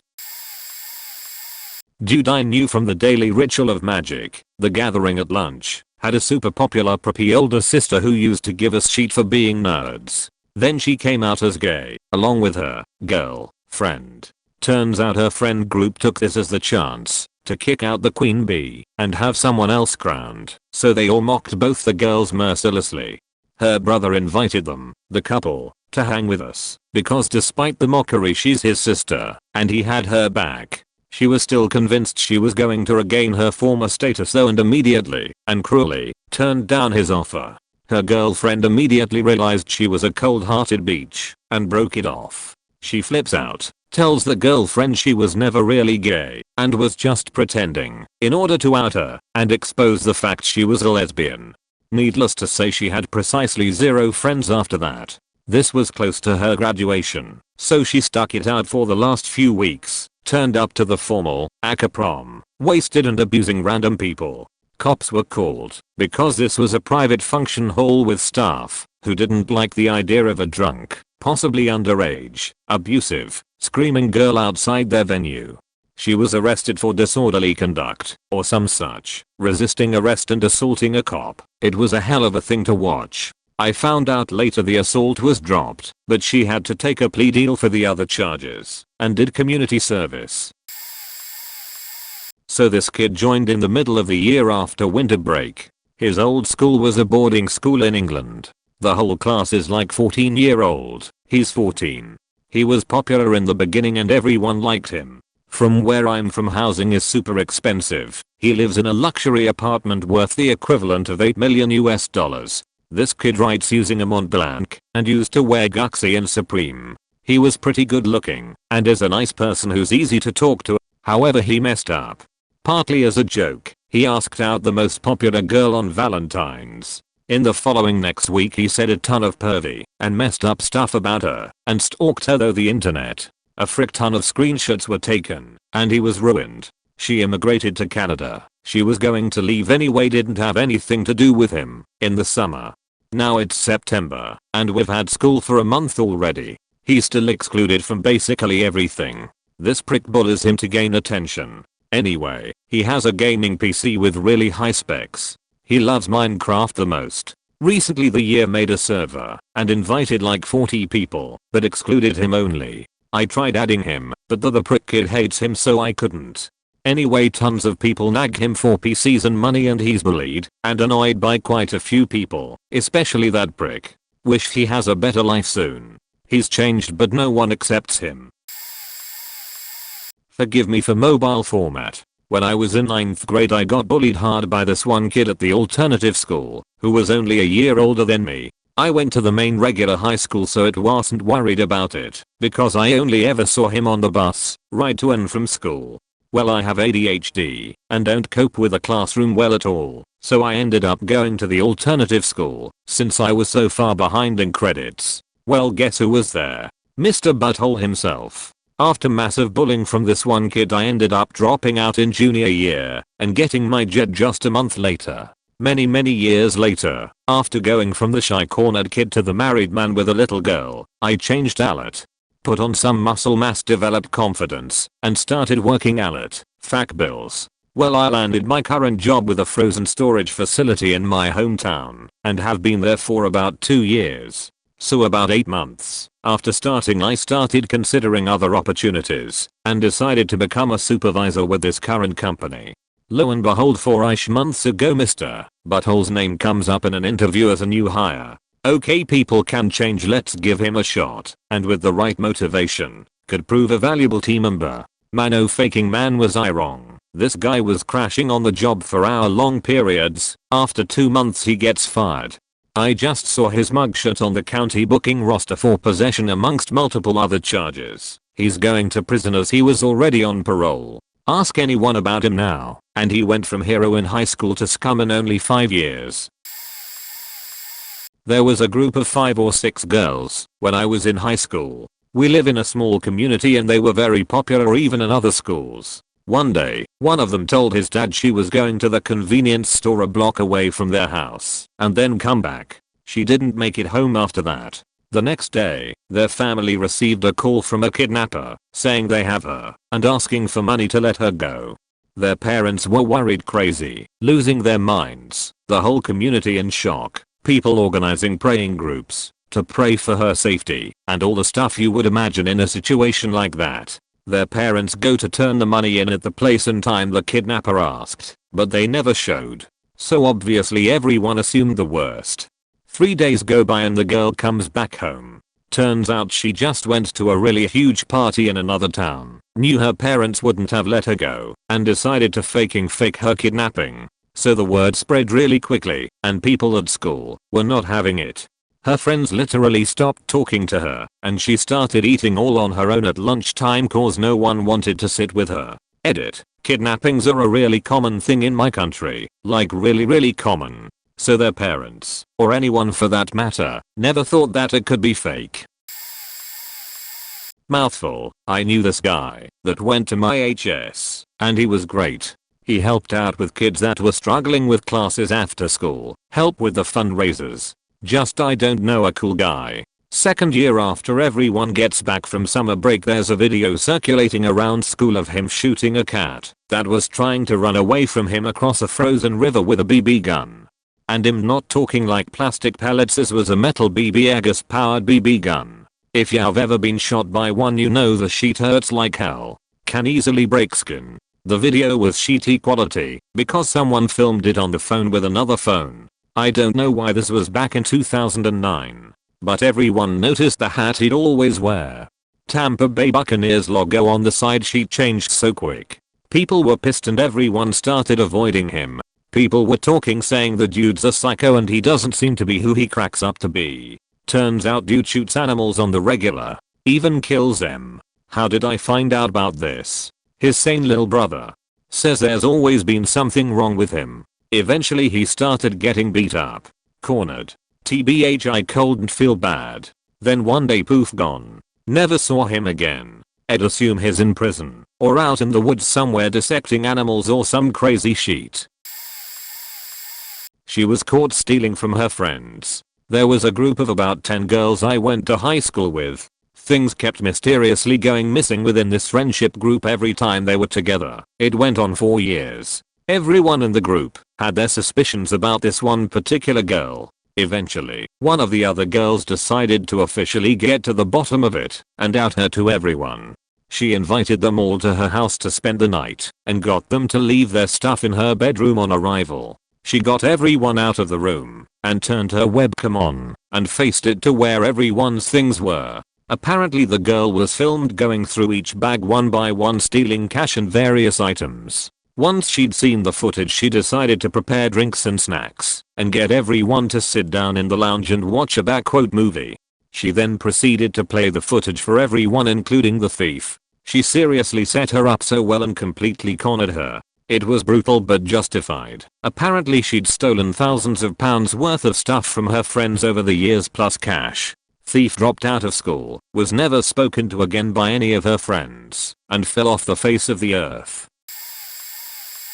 A kind of popular girl in my grade got into a really bad crowd in the later half of junior year. Our school had a pretty bad drug problem, and towards the end of the first half of senior year, she was found guilty of possession with intent to sell coke. Everyone knew the local dealer had set up as a decoy for the cops, but she was such a faking beach, no one would vouch for her. I'm pretty sure the judge sensed something was off and just gave her a hab, and the teachers went easy on her. When she got back to school, everyone let out a collective groan, because she was even more addicted than before a hab. The worst part was that she was always the type to compare grades and get really competitive and judgmental about getting a perfect GPA. She had a great home life, was a single child, lived in a mansion, had a nice sports car, and while her parents used to be stricter than most, they were very supportive of her rehabilitation. On the second day back, she was caught cheating on a Calc BC test, which meant she was immediately dropped from all the app courses she was in. Before getting charged, she had early admit to Columbia and was deferred by Yale. All the crazy good colleges who were beating down her door for the crazy clubs she was in suddenly rescinded their offers, and she was left going to community college. Everyone else would almost exclusively call her a druggie and refuse to be associated with her. Sometimes I feel bad, but for all the shit she gave me and my friends over some really trivial stuff, I feel like karma came back and bit her hard. Let's see. The worst case that comes to mind is a group of guys who were all pretty popular, one of them class president, and in general pretty well liked by everyone. I didn't know any of them super well, but admittedly I used to think they were fine people as well. Then junior prom hits and the four of them host this after party, after which they group wrap two of the girls who were their dates to the prom. The news doesn't come out for a couple of months, but finally one of the girls comes forward with it, and the other girl eventually comes forward too. No one believes the girls initially as the four guys stick together, and their other friends vouch for them. One of the girls leaves the school after that year and I haven't seen her to this day, many years later. Then during our senior year, the girlfriend of one of those guys serendipitously happens to go through the guy's phone, because I assume she thought he was cheating or something, and stumbles upon the texts that went 7 or so months back to the rap, and it's the four of the guys in a group chat, literally talking about strategies to kill the story and collectively cheating themselves. The girlfriend took the texts and showed it to our principal and the rest is history. I wasn't really close to anyone involved, but to think that those guys got away with it for so long and would have gotten away with it for good had the girlfriend not stumbled upon the texts. So faked up that shit like this happens, and rapists get away with it. A kid in high school was popular for his art and wanted to become a programmer for a gaming company, or at least doing designs. He had talent in drawing and was probably one of the best artists in school. Then one day he dropped out of school. It was a shock, since he did not misbehave in school or cause any problems. What was weird is that he still continued to go to school, the classes, and chill at school, even though he dropped out. At first he claimed that his mom pulled him out of school and claimed that the school system was faking he over, and it was for the best to drop out. I did a little of investigating if this was true. My mom was a teacher and I know the teacher on a personal basis, and found out he hasn't been doing his schoolwork and was failing his classes, including art class, which is pretty easy to pass, and he was a pro on drawing. The teacher were trying so hard for him to get a high school diploma and was willing to work with him to pass and graduate. He was not willing to put the effort to do it. It was pretty odd that he was still hang out and chilling at school, even though he dropped out. What made it worse is that he hang out and follow the girls he like in school. What even weird is that the teacher let him still chill in class, even though he dropped out. Word go out that he was a dropout and still in school. He also dropped out months ago, and he just didn't bother to tell his friend or the teachers. It was all very odd. H's friends and classmate outcast him because it was so weird to have his hangout in school and act like he was a student. We even told him to leave because he was being creepy to the girls because he was following them around and he shouldn't be in school. His friends stopped talking to him and most of us were getting ready to graduate and going to college. We all thought his sob stories was a lie and that he was a dumbass for dropout when the teachers were giving him a chance to graduate. What pissed us off the most is that he went to the graduation ceremony, dress up in cap and gown, and pretend he was going to graduate with all of us. It is always surprising to see how American HSs work. I'm currently 23yo and studying in college. I have never experienced nor heard about shit that you write about in here, like damn. In Europe, or to be exact in the Czech Republic, sure there are popular kid shit. I can think of myself being popular in HS, or so I've been told. I think the main difference here is that the unpopular kids, let's be real here, people with mental/physical disabilities, introverts, poor kids, people who cannot really socialize well and aren't used to how socializing work basically, are not necessarily bullied or made fun of. Or at least not to the point you guys are writing about here. Different country, different habits, yeah, but reading this, I just cannot think of myself as a student in America lol. The division between sports, literature, and cheerleading, sorry my grammar and bad choice of words, is so strict that it basically divides the students into different societies and basically one's more famous and one's less famous. Or am I wrong? I'm so happy to have studied and being in EU, as I'm so frightened every time I read about how fascistic the regime there is. Just to confirm what I'm saying here, there's a story from me about a popular kid. Just so you guys don't get confused, most of the times I know it's an American commenters when you write high school. In EU, or in the CR we got preparation HS for college, which don't look at all like an American HS, and then normal HS, that seem more like small colleges. It's safe to say a Czech student doesn't encounter a campus until he goes to college basically. Popular kid in our school. Tall, muscular, cute, everything the girls want, right? He has everything, good parents also, and is getting straight A's. He was rude to anyone unpopular, and was always kind of sexual. Due to the fact you has such limitations until 15 yo. Thanks God really. So he was always like, yeah, I faked that girl, yeah, this girl sucked my dick so good I had to jizz on her face and this kind of shit.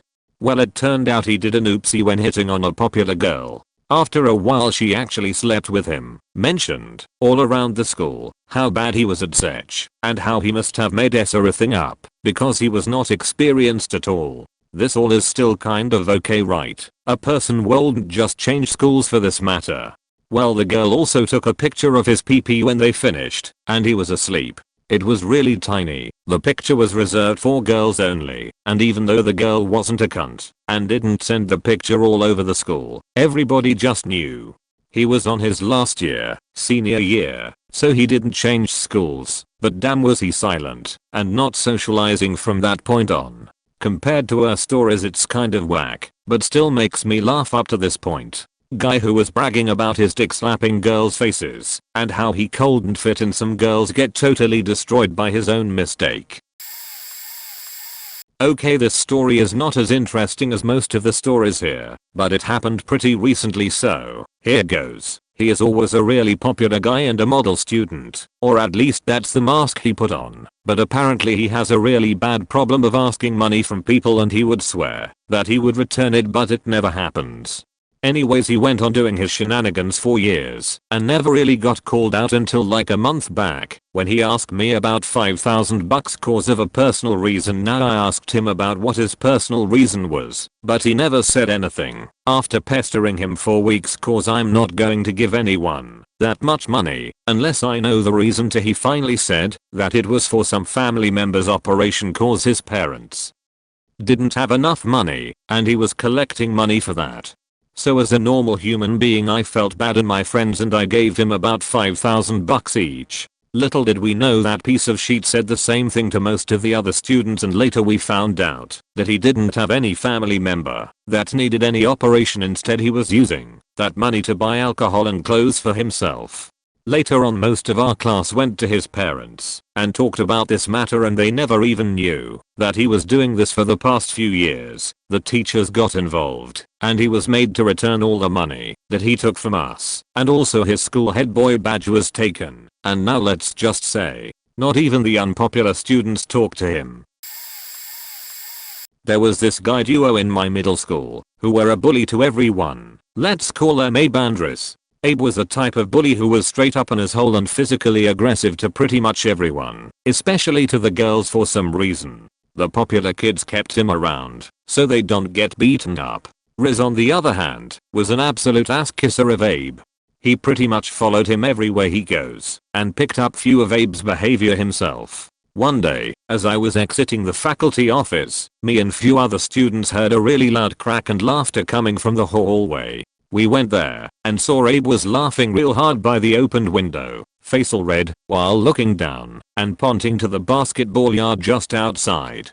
You see, we were on the second floor and the basketball yard was right on the first floor by our window. So when we looked down below to where he was pointing, we saw his half laying down in a weird position. The way his legs bent didn't look quite right. It didn't take long for the teachers to come and for the rest of students to crowd. Apparently Abe goaded Riz to jump from the second floor for shit and giggles. It was unclear whether Riz jumped himself or Abe pushed him off. Everyone absolutely avoided Abe after the whole incident. He got expelled, moved away few months after that. No one heard from him again. Riz on the other hand walked on a limp for few months, though at that point the popular kids already lost interest on him and never included him again. Edit. Sorry for the grammar. English is not my first language. Not mine, but my younger brother's school. He's finishing up middle school. I'm early in college. There was a guy, pretty well liked by most people, in 7th grade. The middle school didn't really have a huge social pyramid, just different groups. Now this kid was basically in all of them. He made friends with a lot of people and played a couple sports. Tennis was his favorite. The school's spring dance was coming up and he asked a girl to it. He'd been waiting for the perfect chance for a while because he really wanted it to be special. I'm sure that he wasn't happy when he received no as an answer. Now this only gets worse as he lets his emotions dictate his life and slowly spirals into depression and picks up an addiction to pain pills. He's still in 7th grade at this point.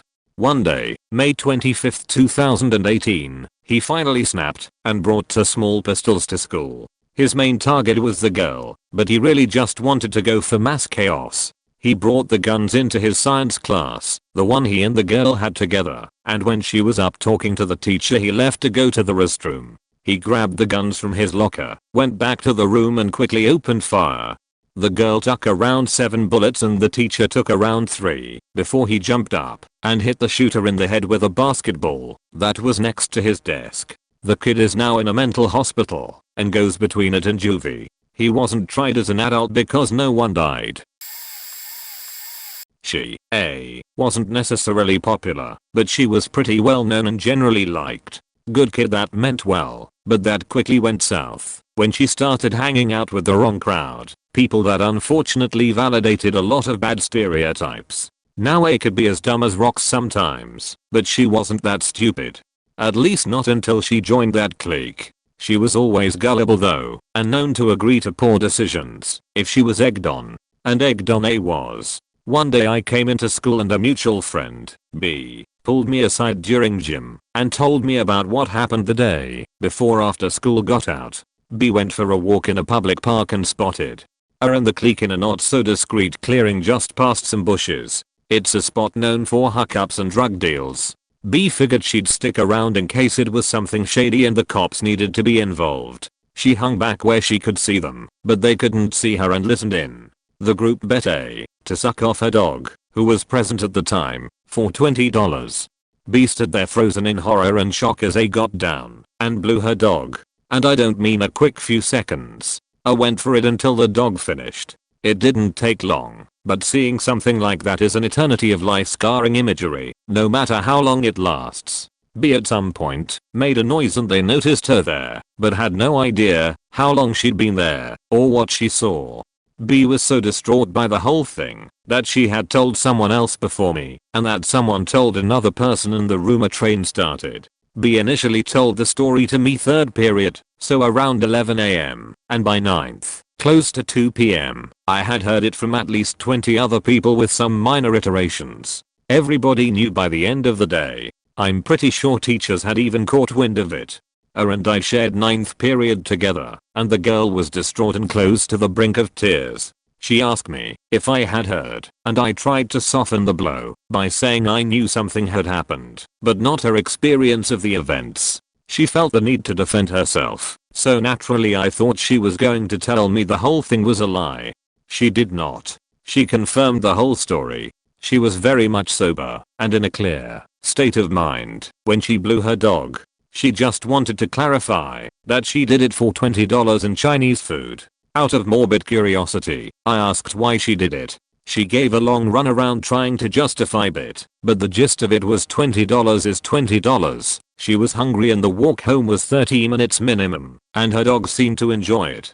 She eventually asked me who told spread the story, because B denied doing it, and A believed her because 1, they were decent enough friends and 2, it was a park where anyone who knew about the clearing could have seen what happened. Never told her, and kept it to myself until after graduation.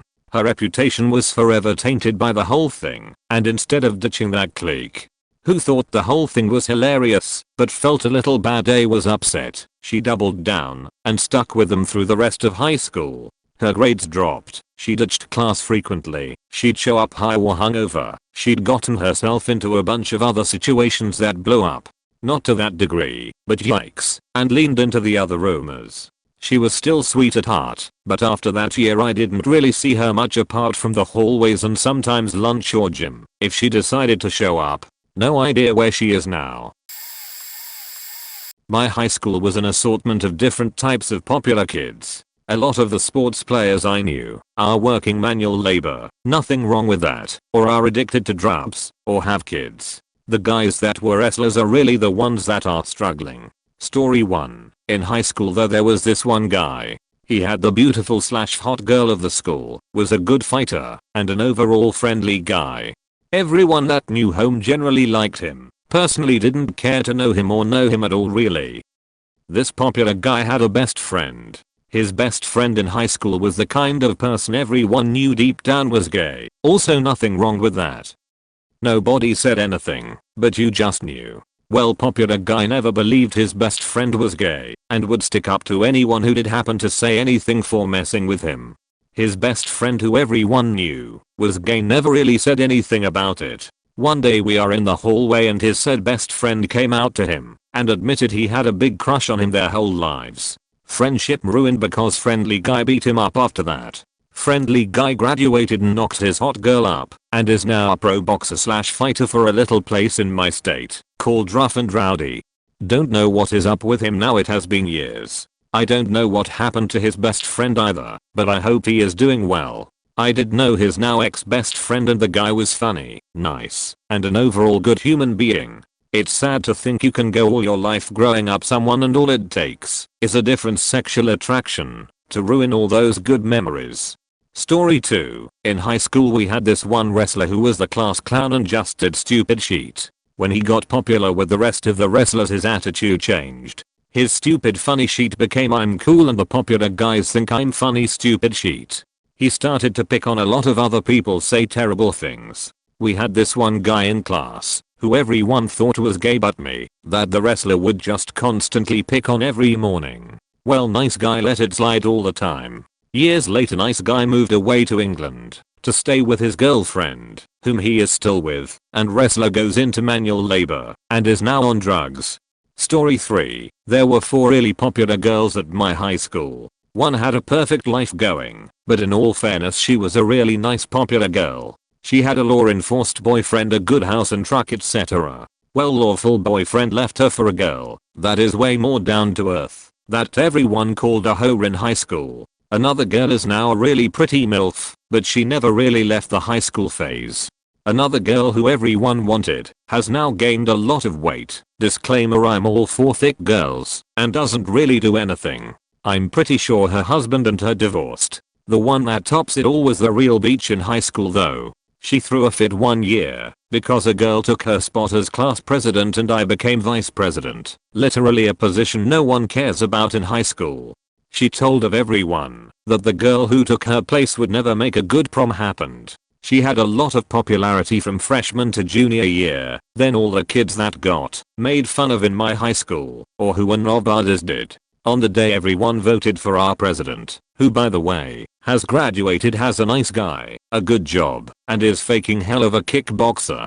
The kicker's girl went outside with the beachy girl while we voted. It was sad, but not even her friends, the 4 girls mentioned above, voted for her. A friend of mine swore me in to vote against the kicker's girl, and it was a tie the first round. In the second round my best friend Sarah decided to vote against me. She thought the kicker's girl would actually do the job. She was right and I wasn't mad. I didn't want the position because I didn't care about prom. Anyways, beachy girl found out her friends didn't vote for her and kind of turned on them our senior year. They are friends again now, but her popularity just decreased when everyone realized she was a terrible, self-entitled girl in high school. I still see her when I go home sometimes, and she is a lot nicer now. She and many others grew up. Popularity ain't the damnedest thing until it doesn't matter anymore. Personal story: wasn't popular, high school was boring. In college my 5th year, and loving my life. I miss my old high school friends a lot and wonder how many others are doing, even if we hated each other.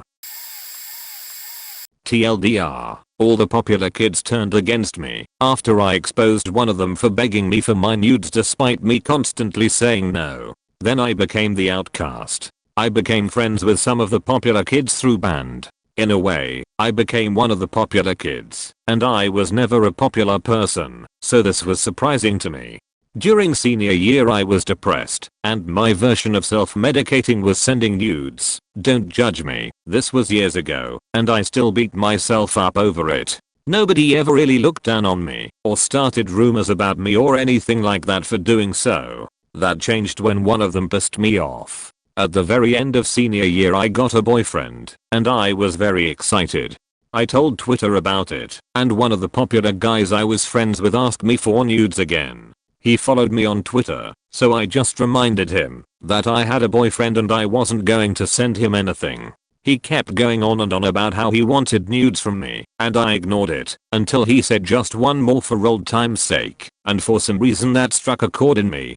I decided to blast him on Twitter. I posted the screenshots of him begging me for nudes despite me saying no. Then suddenly, everyone turned against me. This is how I found out that everyone knew about my nudes and everyone secretly thought I was a slut for it. Even the people I thought I was closer to. I became the topic of conversation on high school Twitter.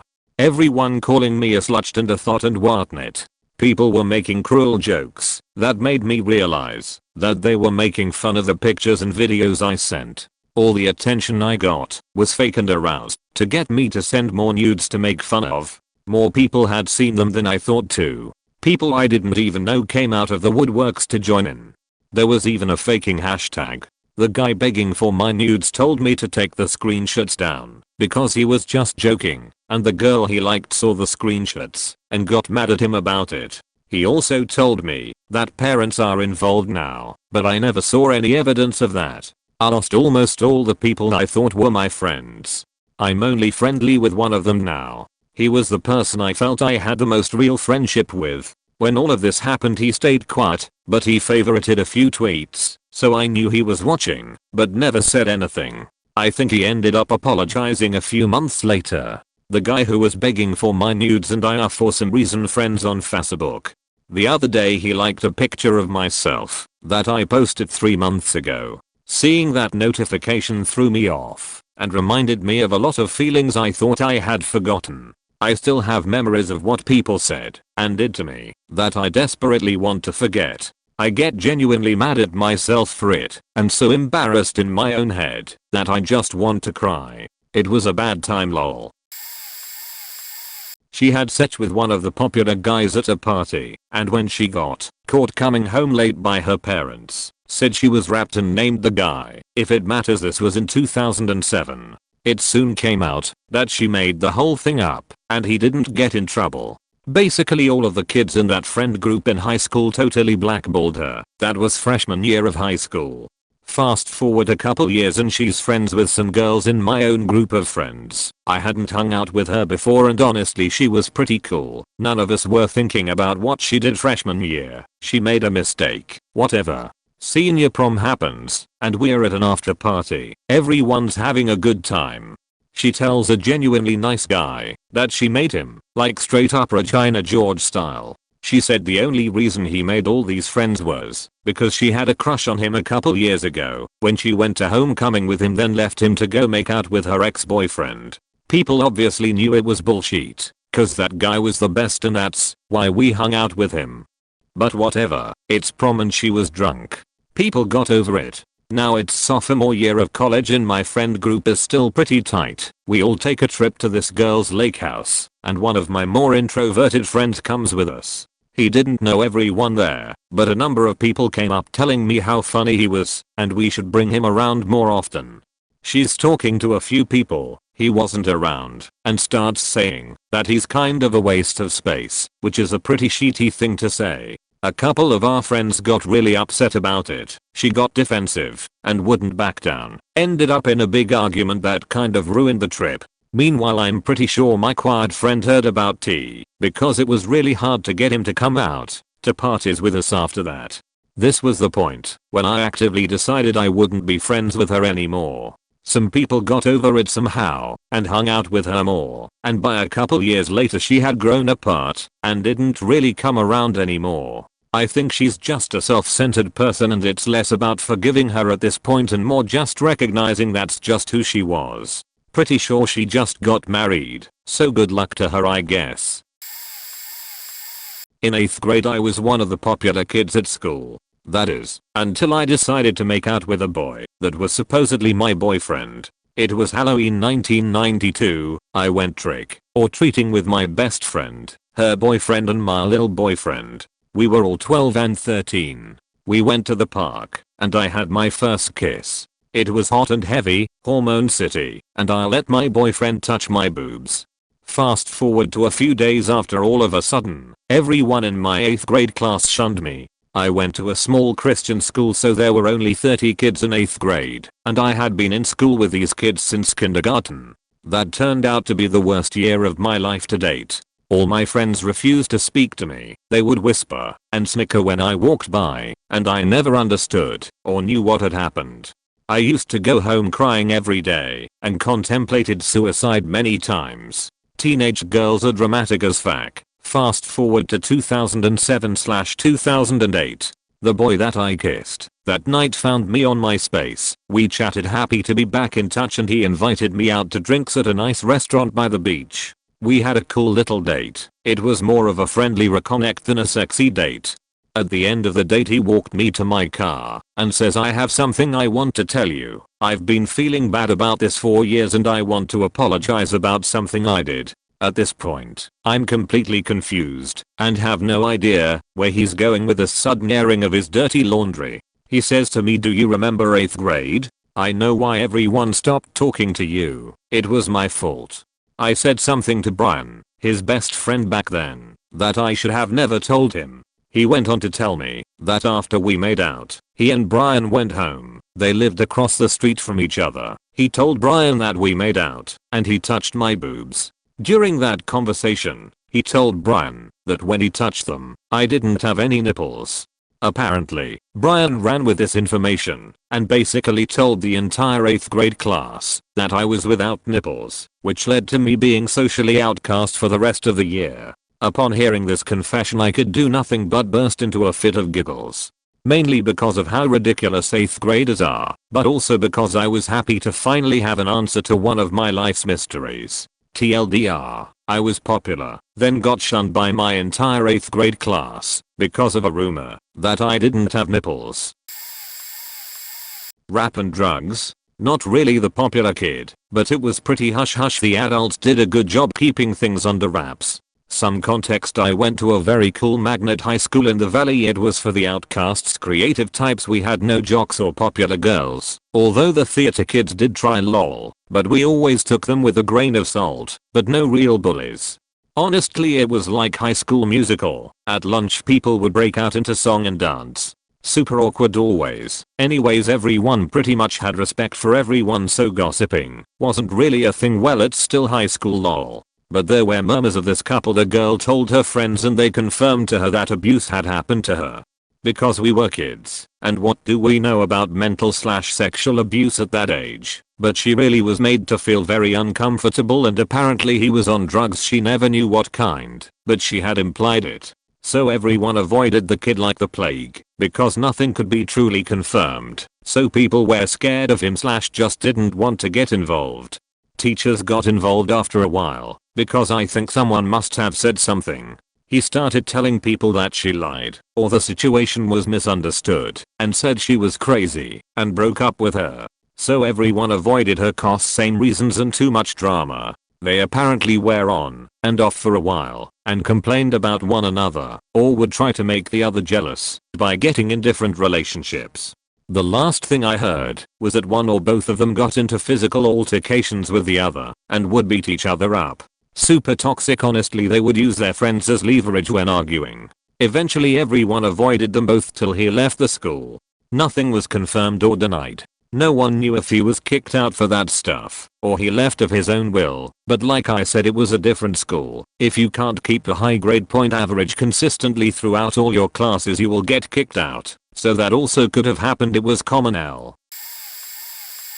Background: this was during 8th grade. She was a cool girl, every teacher's favorite, except for music.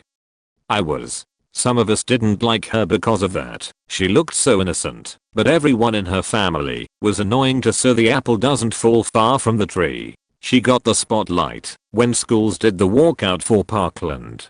She was president of student council and #1 in our class. And if you were doing better than her, she would get mad. Okay, story time. Her and her ex broke up a year ago. Her ex is pretty cool, we still talk. I don't have a Snap, but this is what my friend told me. She got jealous when her ex took a picture with a girl on his back. She go on Snap and talk about him and saying that he can tell all his dick rider friends. He exposed her talking about the time she suck his thing 3 times and how she let him go down on her. After that we did not like her. and we are waiting for the day she gets exposed. By the way, my best friend still goes to school with her. My friends say that the girl feels like she is too good for everyone at our old school, all the kids at her new school. And I told my best friend about all of this, and she said that the world is not going to be ready for the day she gets exposed, and we are all waiting for the day. The popular kid in question was actually me. I've always had a really low esteem, and was a frequent victim of bullying at elementary school. Once I finished it and went to secondary school, I was attending a freshman camp right prior to the term kickoff, and man was I really expecting all those 14 to 15-year-old dudes and dudettes to follow in the tracks as my previous classmates did. So I, out of sheer fear and pressure, improvised a new persona, the potential shortcomings I didn't know shit about, and became an viral net phenomenon, mimicking the overall features of a recently introduced and still blooming Hungarian formation who were absolute political edgelords and would compose electronic nu metal tracks from time to time. You may have the best guesses how this went down. About 2 or 3 months of raging, ravishing cheer every time I showed up and around, but the concept wore thin quite early and person after person got fed up all those philosophical stuff and or rapping I emitted from my stupid sound hole, not willing to hold back on expressing their frankest opinions either. Trying to extend my 15 minutes of fame got the absolutely worst of me, revealing not only for them, but for even me myself for the first time how I really was, an egoistic, sulky, hypocritical vitriolic jerk who was willing to call people out for their appearance in response for their remarks on his overall behavior, amongst other unpleasant things. Needless to say, I made a quick descent on the popularity ladder, to the degree I would most certainly call a free fall. Guess I, after all, did fulfill my dream of being a colorful spot in the community, only the shade of that certain color turned out to be unappealing. Came out as gay. Wasn't really best friends with the guy, but knew him through my friends that were in the drama club with him, had seen him a few times at parties, and knew his ex-girlfriend pretty well, but he was definitely the most popular kid. He broke up with his girlfriend about 2-3 months before this all happened. They stayed friends and I think she knew he was gay. He must have told her or realized. He came out to a few close friends during lunch. People overheard and soon everybody knew. This was however at the strictest, most conservative school in the country, and he lost most of his friends when they heard, and even more after they started to get cheat for hanging out with him. Teachers tried to ignore him, didn't call his name, didn't check his homework, didn't answer emails, etc. He did have a handful of friends left, but he soon quit drama club as they too were homophobic, and lived his senior year in almost complete isolation. People like actually ducked out of the way passing him in the halls, scared to get, I don't know, infected or something. He completely closed off during that last year, didn't have any friends, always had in earbuds or headphones, always wore dark, unnoticeable clothing and never saw him during lunch. I didn't see him open his mouth that whole year. Nobody tried to be friends with him, and he didn't try to be friends with anybody in return. I did look him up recently, and saw he has a boyfriend, so I hope he's happy. She was the popular girl who was mean to me, but nice to everyone else, so everyone loved her, and thought I was an asshole for not liking her. She started flirting with a guy she liked and sent him some nudes. Guy was a dick, and shared them everywhere. Him not talking, like they were Topple's pics. They were taken with a mirror behind her, so you could not only see her entire front, but her back as well. She was really upset, and went to the cops. Cops were in my school for a couple days investigating a few students who may or may not be the one who sent it, but found no evidence as to who sent it, so they gave up, and told her to be careful next time. She was hysterical and all her friends were there to support her, but for some stupid reason, she upped the ante by telling police that her best friend was the one who sent the nudes from her phone. Police investigated her, but again found nothing. Her friend could have gotten in serious trouble for no reason and all this girl's friends took her friend's side, so all the boys and girls in our year hated her. She quit after that. I was the popular kid that became an absolute outcast, though I admit it was probably deserved at the time. I had quite a lot of friends. Everyone knew me as a preppy kid. I drove a brand new Dodge Charger, threw money around like crazy, and paid people to do stupid stuff. Looking back on it, I was actually just a dick. Well, one day my best friend who I drove home from school every day, and I had an argument and almost came to blows. How I should mention that at that time I was experimenting with drugs, Xanax, Klonopin, and oxycodone specifically. The next day I went to school high out of my mind on Xanax to the point I had to lean on the wall to stand up, and fell down the stairs a G times going from class to class. Between classes I go up to my best friend to apologize for what was said the previous day. He wanted none of it as he could see how obviously messed up I was. I in a drug-fueled madness went off about this, screaming and cussing like a crazy person. Remember, I could not hardly walk nor be capable of fighting anyone. He turns around and begins to give me quite the $$ kicking until other friends finally pulled him off. Later on in the day I was called to the principal's office because of this. My best friend had told him that I could possibly have drugs in my bag. Me forgetting that I did have drugs in there allowed them to search my bag, which is when they found 2 Xanax and 1 Klonopin.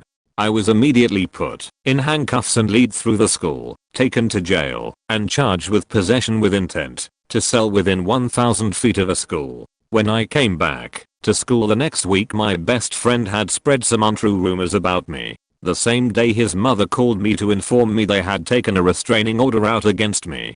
No one would speak to me. I was the laughing stock of the school. I eventually became a full-blown drug addict, lost everything, and dropped out halfway through my senior year. I do realize I brought much of that on myself. I'm doing much better now though. I have been clean for 3 years. Last week, I got my JED. I'm a sophomore at university, and I have a job. I'm sorry if this isn't formatted properly or something. I'm new to Reddit. People realized she loved to stir up drama, then she mysteriously disappeared, and then died. I graduated high school in 2013, and timing is pretty important in this story. There was a fairly popular girl in my neighborhood, let's just call her Susie, who went to middle and high school with me, though we went to separate, but still in the neighborhood elementary schools.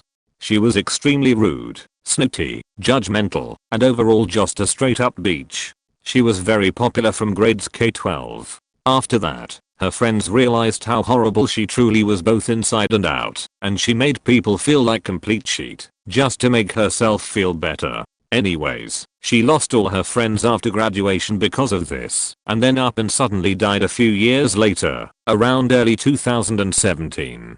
No one knows what happened, how it happened, or anything. Her own mother, well, adoptive mother, but still a mother nonetheless, never even told anyone or said anything about it. She just suddenly packed her bags and moved away to the town Susie was going to college in. No obituary in the local paper, no social media posts, most of her mom's stuff on Facebook was public, just nothing at all.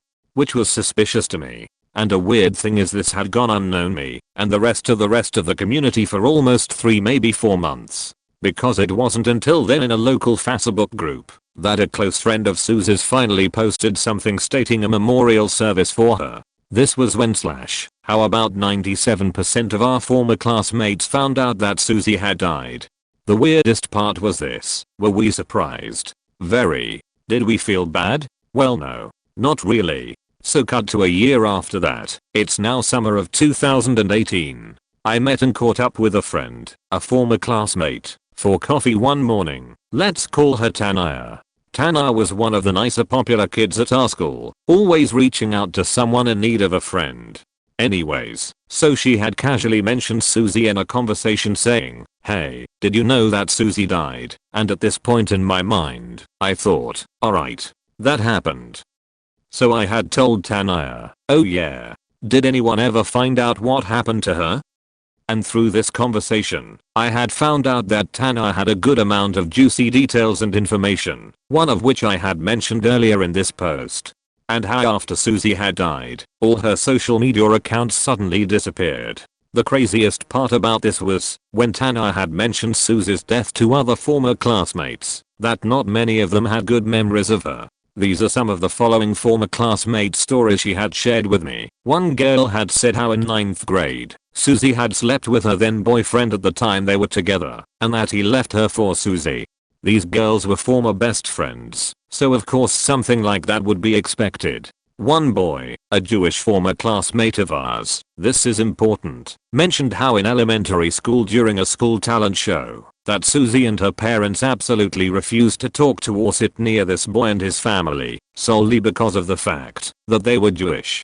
He never forgot how it made him feel, and still to this day he says it was his first run-in with anti-Semitism. Another girl had brought up that in 8th grade, her and Susie had PE together, and that almost every day, Susie would harass this poor girl. Specifically one day when running the mile, Susie had called her fat lard a skank, and told her to lose weight.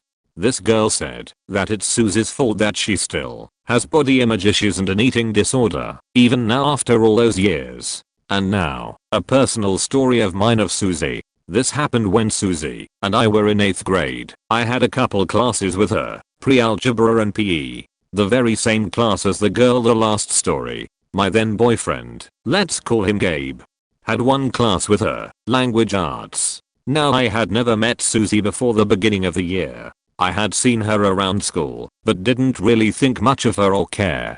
Anyways, Gabe told me that Susie told him that I was sleeping with her then boyfriend at the time. I was a virgin at this time and still mentally like 10 years old, so I was laughing like, oh wow, that's stupid. This escalated rather quickly, and he got mad at me and then tried to fight this supposed other guy. Both boys got suspended, and both Susie and I had gotten sent to the principal's office since we were involved. Thankfully, they took my word over Susie's, but her mother tried to threaten to sue me and my family for wrongful accusation. Susie always hated me after that, but I just brushed it off and moved on with my life. So I'll always remember her as the girl who tried to ruin my life just because she wasn't happy with her own. And the craziest thing is, I do feel a little sorry, and I can't imagine how her parents feel. But I don't feel guilty, not at all, and neither do a majority of our former classmates. TLDR, a popular girl mysteriously died. When news spread, nobody had good memories of her / she's not really remembered for being a sweet girl, and not many of us feel bad that this happened, not their actual names. I'm known as that person who's pretty shy, but I was best friends with this popular girl. When I came to school, I put my hair up in a bun because I was really excited for that day. I had a lot of confidence because classmates were complimenting my hair. It took me a lot of time to go to school with this hairstyle because I was very insecure and hesitant. When I was in math class, this one guy who is one of the cool kids was talking to his friend. The whole lesson, they were laughing and looking at me. I didn't think anything of it though, since I didn't really care about the cool kids. At the end of the day, I was in the washroom, and one of my good friends came up to me and told me what happened. She said that both of the boys were laughing about my hair and making fun of me. I was shocked. I came back to class and had a meltdown. Everyone was asking what happened, but I never talked. Until I got to the bus, the popular girl I was friends with asked me what happened. After a few minutes, I got some sticky notes out of my backpack and wrote how they were laughing at me and how that made me even more insecure when I was just starting to feel confident. She looked mad, really mad. I saw her on her phone, but I was too sad to care about what she was doing. When I got home, she came to my house and told my sister what happened. We all went to the park because she wanted to comfort me. The next day, when I got to school, the cool kid's friend was crying, the one who made fun of me too. I got pissed and just didn't talk to anyone. I wanted to be left alone. Turns out, the popular girl who I was friends with sent messages to the both of them who were making fun of me. There were a lot of swears. I was grateful for her defending me, but she also said that she was going to fight both of them. No teachers were involved, nor did any of them know what drama was going on. A lot of people were seeing what was happening, and my friend almost fought physically with both of the cool kids. After a few days, the drama kind of cooled down, and the cool kids who made fun of me only had each other to talk to. No one else wanted to talk to them. A few weeks later though, they got their reputation back and everyone started to hang out with them again. This drama left me with a lot more insecurity. Whenever they laugh, I get scared and sad, thinking that they're laughing at me. There was this girl I knew from elementary and middle school, not very well, who went to high school with me, and we became friends because we didn't know anyone else at the school. I was really close friends with her freshman year and she became very popular in school. Eventually our friend group grew, and there were a lot of people hanging out with us. I didn't take long to realize that many of the guy friends in our group had a crush on her. She used this to her advantage and kept getting guys to follow her. People came and went, and every other day there was drama about some guy she dated who it didn't work out, or people were isolated from our group because something went down. The point is everything revolved around her. When I liked this girl, she hung out with her a lot, although she was putting in a good word for me. She, the girl I liked, found out I liked her, and it was an embarrassing rejection. Even more so that she continued to hang out with her and invite her into our friend group. The two had friend breakup about every other week and would constantly go from talking shit about each other online to being best friends again. Every time a person would criticize her, including me, in a non-aggressive way, she would isolate them and demand an apology and pretend the event did not happen. She would inject herself into any situation in the school and create drama. She was constantly insecure about being a freshman and would always try to pretend she wasn't. At this point she became fairly well known around school. I had had enough of the manipulation, lies, and the fact that I had no relation to anyone in this group other than this girl. I tried to end the friendship, but a friend of mine told her what I was planning, and it was cut off. After being completely isolated by everyone in my friend group and having intense arguments, the entire group exploded, leaving the girl without a primary group. Sophomore year saw her get a new friend group emulating the plastics from Mean Girls, this time being made up of girls and not guys who liked her. The guys who had a crush on her were left straggling behind her friend group in hopes of a relationship of some sort. This group would gossip about literally anyone. They also followed me around a lot or try to get my attention before school started, only to act as if they were not talking about me. The girl I used to like freshman year and her were still friends. At this point she hated me, but would always try to strike up conversations when we were together and act as if nothing really happened. I never understood her because she sent these texts to me end of freshman year telling me that she never wanted to see me again. I'll be honest, I still kinda liked her because she was acting superior only while in her friend group and not individually, but tried to remember what had happened in the past. After a while of the same old things, at the start of junior year her friend group and her seemed to have a shattering breakup, leaving her dejected once again. This time I don't think recovered with a new group. By this point she had caused so much drama or chaos between people to boost her popularity that people had realized what her agenda was. About 3 weeks into junior year she transferred schools. I don't know what happened, and I don't care. All I know is things have become so much chiller since she left.